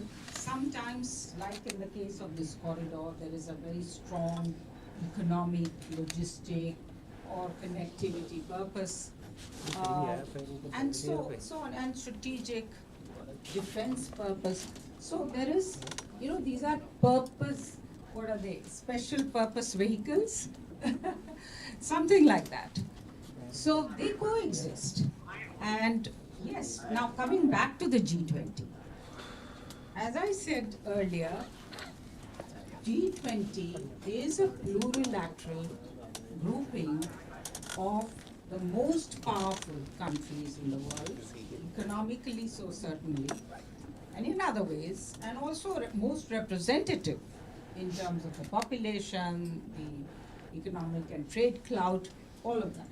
So they have, in the eyes of those who are not members to some extent, they have arrogated to themselves the capacity to decide for the world how to organize economic and financial. And as the ambassador said, born at the time of crisis. Also, the great value of G20 is, somebody else asked this question about whether the North will also consult with the South. In fact, in G20 itself, you have in the membership this balance. For the first time, we used to have a G15, I used to deal with that in the 90s, which was meant to be a parallel to the G7. So the great value of G20 is it has a balanced representation of the South and the North in one forum, and with equal voice and impact. So I think that is what is really important. It can be, of course, and it is sought to be, and during India's presidency, and I think that is one of the important parts of this legacy, India has shown that the South has come of age, the global South has come of age, and is able to shape, global, not only discourse, but policy on behalf of the global South and India is able. So that is the coming of age of, and in purely India's perspective, I always refer to the argument of power and power of argument. We have been and system taker and system maker. So we are becoming system makers. And G20 is an important engine for that. Also, minilaterals, other plurilaterals, G20 will be able to, also send out some currents for trading, as we did with this corridor. There were some initiatives, other initiatives. So they will, I think all of these will have to coexist, plus the regional blocks and the regional arrangements, whether it is the European Union or ASEAN or anything. Last question, perhaps. There's one. Okay, wait. Thank you. My name is Daniel Curici. Thank you so much for organizing such a very fascinating event. I would like to tell you a very quick story. I was in Paris a few days ago to celebrate the 40th anniversary of the Aspen Institute in Europe, which is interested in values as governments too as well. I was so impressed to discover that many leading organizations, corporates like L'Oréal, PNP, Carrefour and so on, had created a new breed of cats in terms of C-suite directors called engagement directors. I didn't know the word, but it meant basically engaging the private corporations with society and government, wherever they are. For example, L'Oréal has probably 80 subsidiaries across the world. They have a plan of applying the values of civility, diversity, equality, and the rest of them equally across the 80 subsidiaries of the world. And the purpose is to diffuse the values chosen by those companies at corporate level, embedded in their strategy across civil societies. So go to Gabon, the Congo, Algeria, wherever that is, they are leading by example. My question is now for the G20. Do you think we can come to the time, hopefully soon, when we will actually activate the V part of the V20, which is to focus on values and agree on some definition and some priority values, and maybe the global south could lead the way, because the West may lose a bit of momentum. Very brisk. Yeah, take one more. What I will do is I'll take one more and then you answer. Very quick. Quickly, please. Greetings, everyone. My name is Sankalp. I'm studying B Honors Global Affairs in JSI. So we had a discussion that UNSC reform should happen. But my main question is that do you think this could backfire? Because if India also gets the UNSC permanent seat and veto power, then two giants in Asia, China and India, both will have veto powers and they all have disagreements over certain issues. And maybe when there will be some crucial decisions to make, they both can veto on certain crucial decisions, and it could also manufacture UNSC more. Could it also backfire? And then we will also realize that the multilateral groupings like G20 are more important. So how do you think we should tackle that, or is there any similar thought with you on this? Thank you. Manish, please handle his question and then maybe I'll give it to you. Guruji, I mean, you made a very important point that values, global diplomacy just incorporates the tendency to instill and inscribe values in whatever you do. I think that's going to become more and more important because we are seeing the world becoming truly immoral and unfair with all the war and the conflict and all that. So I think this is very urgent to do so now. How to do that? Because any talk of values sound very preachy. So how to do this would be a challenge, and probably something we could learn something from the corporate world on this. But Manishji, Yeah. I would say that Vasudhaiva Kutumbakam is a that value, the supreme value. I mean, the whole, and also in different areas, G20 outcome, New Delhi Declaration, and some of the other declarations before us, also represented some key values of humanity in the different sectors. Nutrition, health, environment, climate, everything is about values, definitely. Excuse me. our friend who says it could become more complicated. I don't think it will become complicated at all. It will, I think it depends on how you put together the expansion of both permanent and non-permanent categories, how you deal with the issue of veto itself,